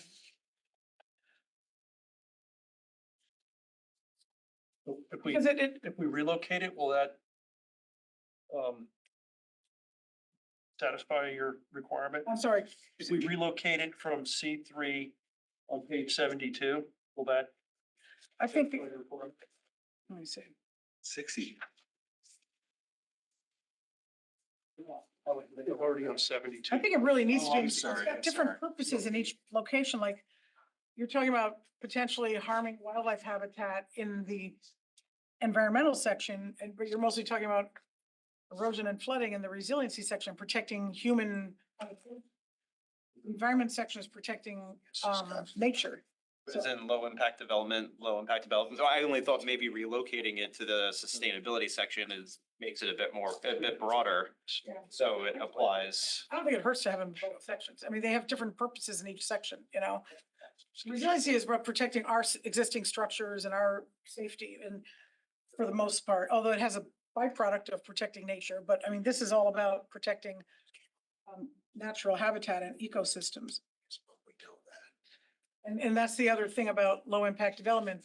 The more land you have to work with, the more it will remediate the pollutants before they. All right, I mean, listen, It, keeping it once or twice. I mean, like I said, I think it should be mentioned once.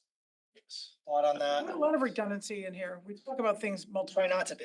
I Well, mean, try some not things to. overlap, you know? Well, that's true, but not literally copying and pasting it word for word. So there's overlapping ideas, but we've been trying not to be redundant with the exact same phrasing, so. What, you wanna relocate it, or what do you wanna do, Kathy? Leave it where it is or relocate it? I would like to see it worded slightly differently in each place. Well, is that something you could maybe discuss with Emmeline, the rewording? Sure, I'm sure there's a way, yeah, of doing that. Anything with strategy D else? With a wildlife survey, Um, I mean, I guess the question is, so this is something where we would have to revise our zoning regulations to include this. It's not something we can just ask if it's not part of, for example, a special permit review. And we don't, so right now, in our special permit review section of our zoning regulations, it enumerates what an applicant is supposed to give to us. Mhm. A lighting plan, a landscape plan, stormwater management. It includes a list of all those things. So if that's something that we're going to add, it would be something that we would have to add to that section, you know, and it's fine. I guess the Yeah. question is, should it be, first off, I don't even know if it's in strategy D, which you're suggesting it to be in strategy D, which I don't know if it fits there. But I mean, does the commission feel that having a wildlife survey for properties over 2 acres? I'd support I And that. could pick 2 acres as a straw man. I mean, whatever makes I'd sense. support that over a specific size, and I think adding to the submission requirements is the place to do it. So do we have a general? I think we need to add in here, and Emmeline, correct me if I'm wrong, some language. Again, I don't think it's in this strategy D. Consider adopting a requirement that a wildlife survey provided for applications over of a certain size. Yeah, or in a sensitive area. I think we can, oh. I think it should go in strategy B. And it would be wildlife and habitat surveys, right? Yeah, I agree. And yeah, that sort of would go along with low impact development as It's well. bugs and bunnies. so It ties together. Strategy B? You know what they we said? call it. Yeah, I think it needs to go with strategy B at the end. Haven't heard Is of that it? scientific? I'm sorry, did I miss something? B B is a boy. It's bugs and bunnies, he said. Those are good. All right, we go with that? Okay, tell me again, it's a wildlife. I said, Wildlife and habitat survey yeah, I like that. For properties Comprehensive over wildlife certain and habitat size. survey and all development projects I agree with those. which require wetlands permit or involve 2 acres or more. I don't think we should step on wetlands' toes. I think they should do it on their own. Okay, that's fine. But I think, you know, Is 2 acres a good acreage? I just said of certain size, So, over a certain size. I wouldn't even put 2 acres in there. It can turn out to be 2 acres should we adopt the regulation, but anything for strategy D. I think we're good then for there. Is there a chance, since we have momentum here? I can't stay past. I have. Alright. I'm We're, in the middle of a. what we have next One is, more. Page 72. no, I know. This is what we're gonna do. We have one more recommendation to go through as we've been currently doing. Emmeline and Alexis will talk with, excuse me, Kathy and Alexis will talk with Emmeline about, the victims that they had and anything else. If you're able to, Emmeline, I know you're busy, take a look at if there's any additional recommendations from harbor management and others that we've received that you would recommend. Okay. If there's any way you maybe can put some stuff together. Yep. Potentially send that to us with a suggested language and a suggested location okay. within here. Yep. Then that way, when we have that, it's our responsibility to kind of go and see if you think there's anything else, what that should be. I think that will be, I think that covers everything that's outstanding. With, oh no, and if there's, okay, and then for the commission, if, you know, if there is something that you want to change in the narrative, I think you need to identify it specifically and then potentially get some drafts together, because what I'm gonna foresee in the next few months is we are not gonna find a time like this unless we meet a second time a week. We have no more HH30Gs coming in. We've got 10 to process that are in the hopper. I thought we had 12. No, we're So, at 10. I'm not, maybe we'll get lucky. and find 9. a Block of time. That Hold was on. tonight. I find that very unlikely, so I think we're gonna have to kind of maybe move to more of a remote type atmosphere. We're gonna have to be very careful about how to do that, so don't submit things to the group, submit things to Emmeline and myself. So, cause we have to be mindful of public record and all that kind of stuff. But I think let's see where we are with all this homework, where we are in a few weeks. You know, I don't think we're gonna have the time to do this unless, how things are going. Maybe we will, maybe we won't.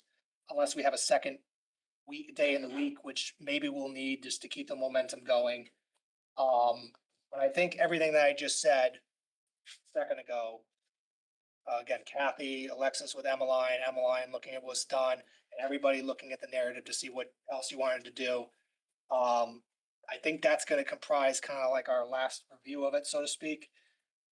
I mean, I don't know how everybody else feels about at least the narrative stuff. I'm not gonna be too inclined for a complete rewrite from anybody. So if it's a stylistic thing, Shortened some of those things that I put in. I know, but I'm just talking about in here. I mean, if it's a stylistic thing, I mean, I would really discourage that.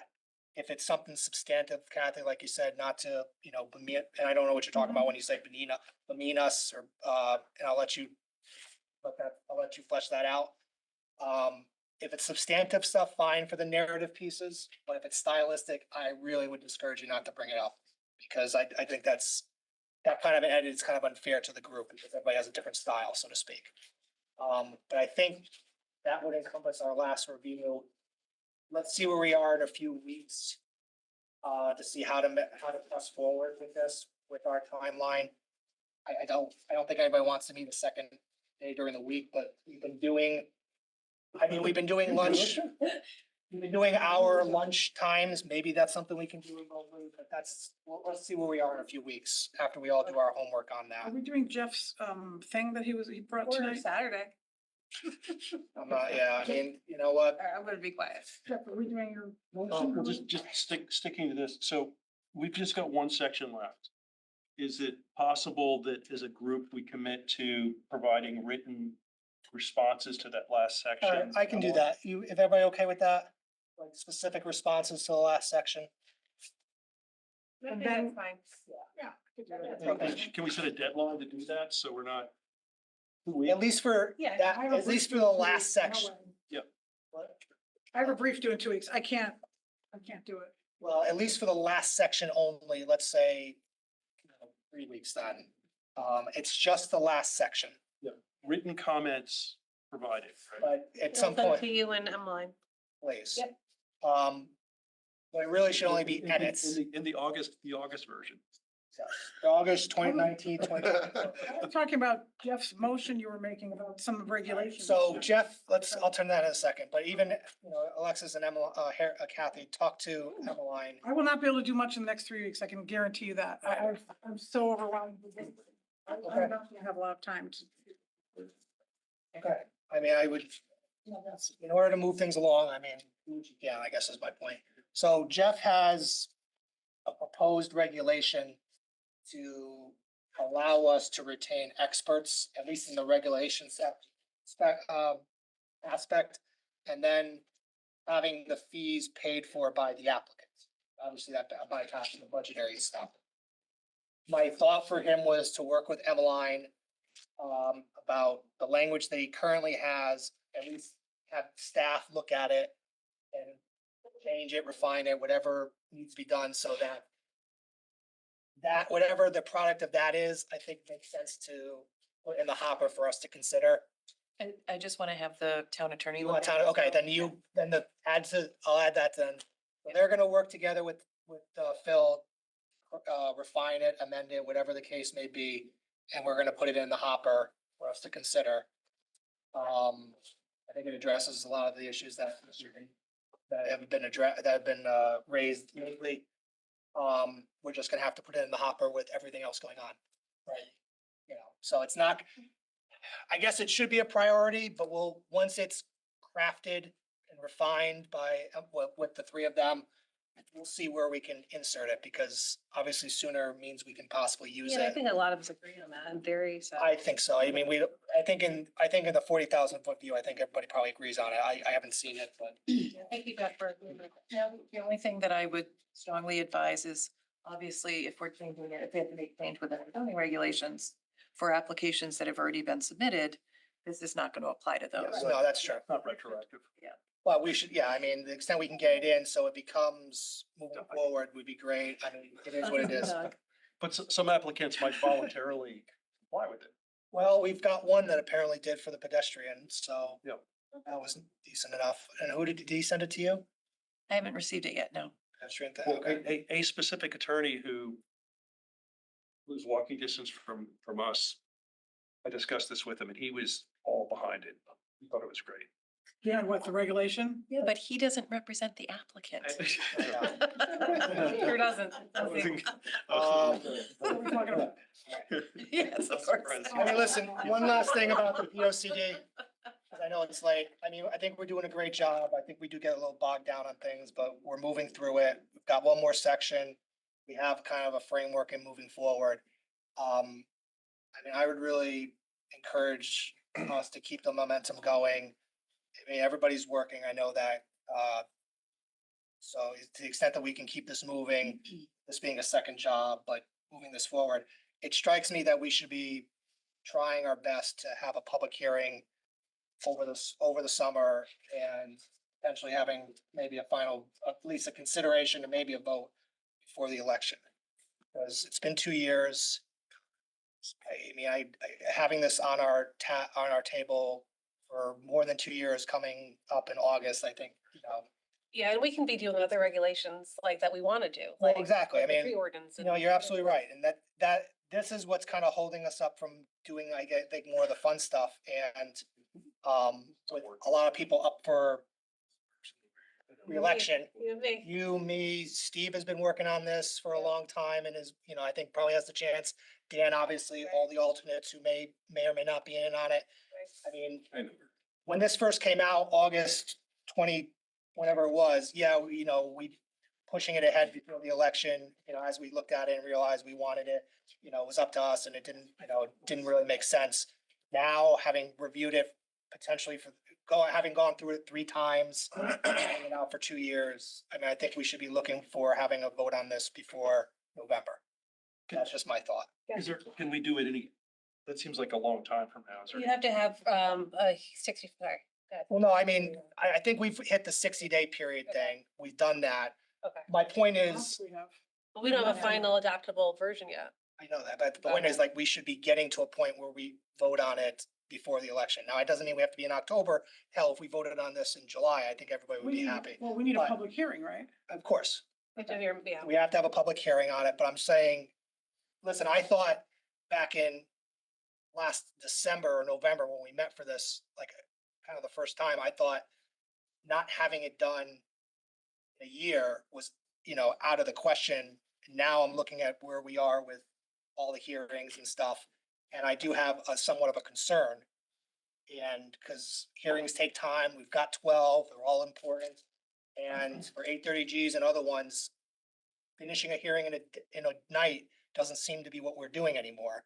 So if you extrapolate that out, I think we need to actually be mindful of that. If we don't hustle with this, put our due diligence in, but if we don't hustle with this, not getting this voted on by November is actually a real possibility. I don't But think it's that's, not due till next November. we're not going through that again. I'm just saying, it's not. I due understand this that, but as I said, it's. That's not the deadline. That's all I wanted to say. I understand that, and that doesn't change what I've said. So that's my encouragement as the chair, and take it or leave it, I guess is my point.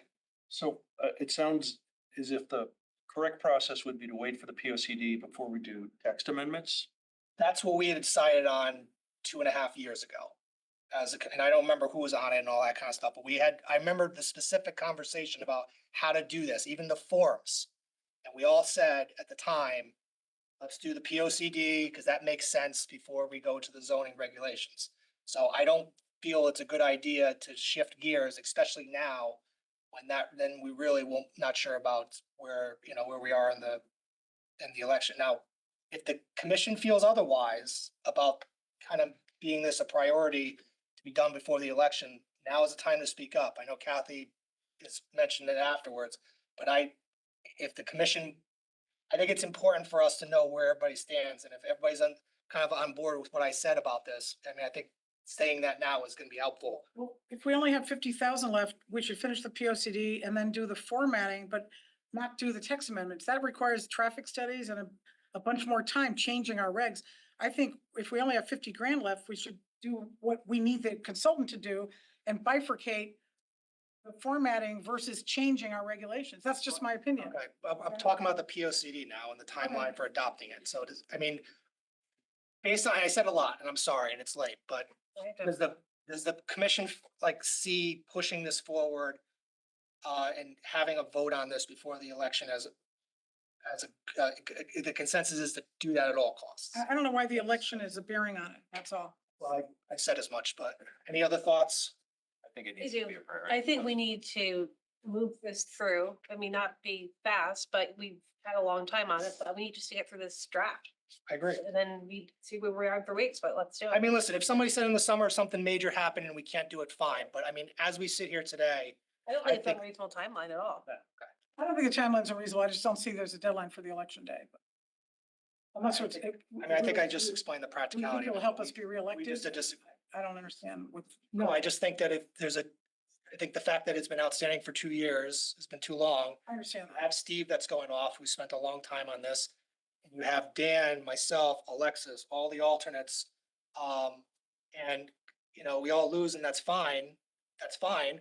But we were the ones who put the time in. You get your Tuesdays back. I know. Can we list everybody's name? Don't miss me too much. It's not about that though, but then the new people come on and they're gonna wanna look at it. And then maybe, if all the work for 7 years has been. I mean, now I'm telling you, maybe 2026 is not in play because you got 3 new commissioners who wanna do something else. So listen, if that's that Okay, I happens. understand that. I now understand your perspective. I do.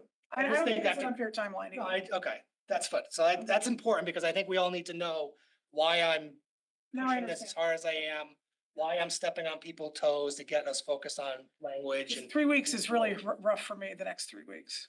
yeah, I mean, We'll do the best we can. yeah, that's all I can ask. And I think now that everybody it sounds like informally agrees with this timeframe. It's nice to be able to say, okay, we all kind of need this to move forward because we all recognize the Yeah, need. for it we've to move all worked forward. on it and we want to see it through. So Okay. I don't think it's good. All right. All right, can we leave it Were there? you gonna say something? Yes. Okay, so, I'm surprised it would even take us that long to get it done. We've got consensus around what we've done, the changes that are. We don't have consensus. All right, hold on, no, we're not, I'm sorry. I'm tapping out, people. I'm calling it now too. I'm sorry. I don't want All to, right, I don't want to, so I guess my point is, yes, get it done. It should be a priority. okay, Yeah. let's leave it there. Thank you. Okay, thank you, everybody. Appreciate your comments. Any reason where Matt got this from?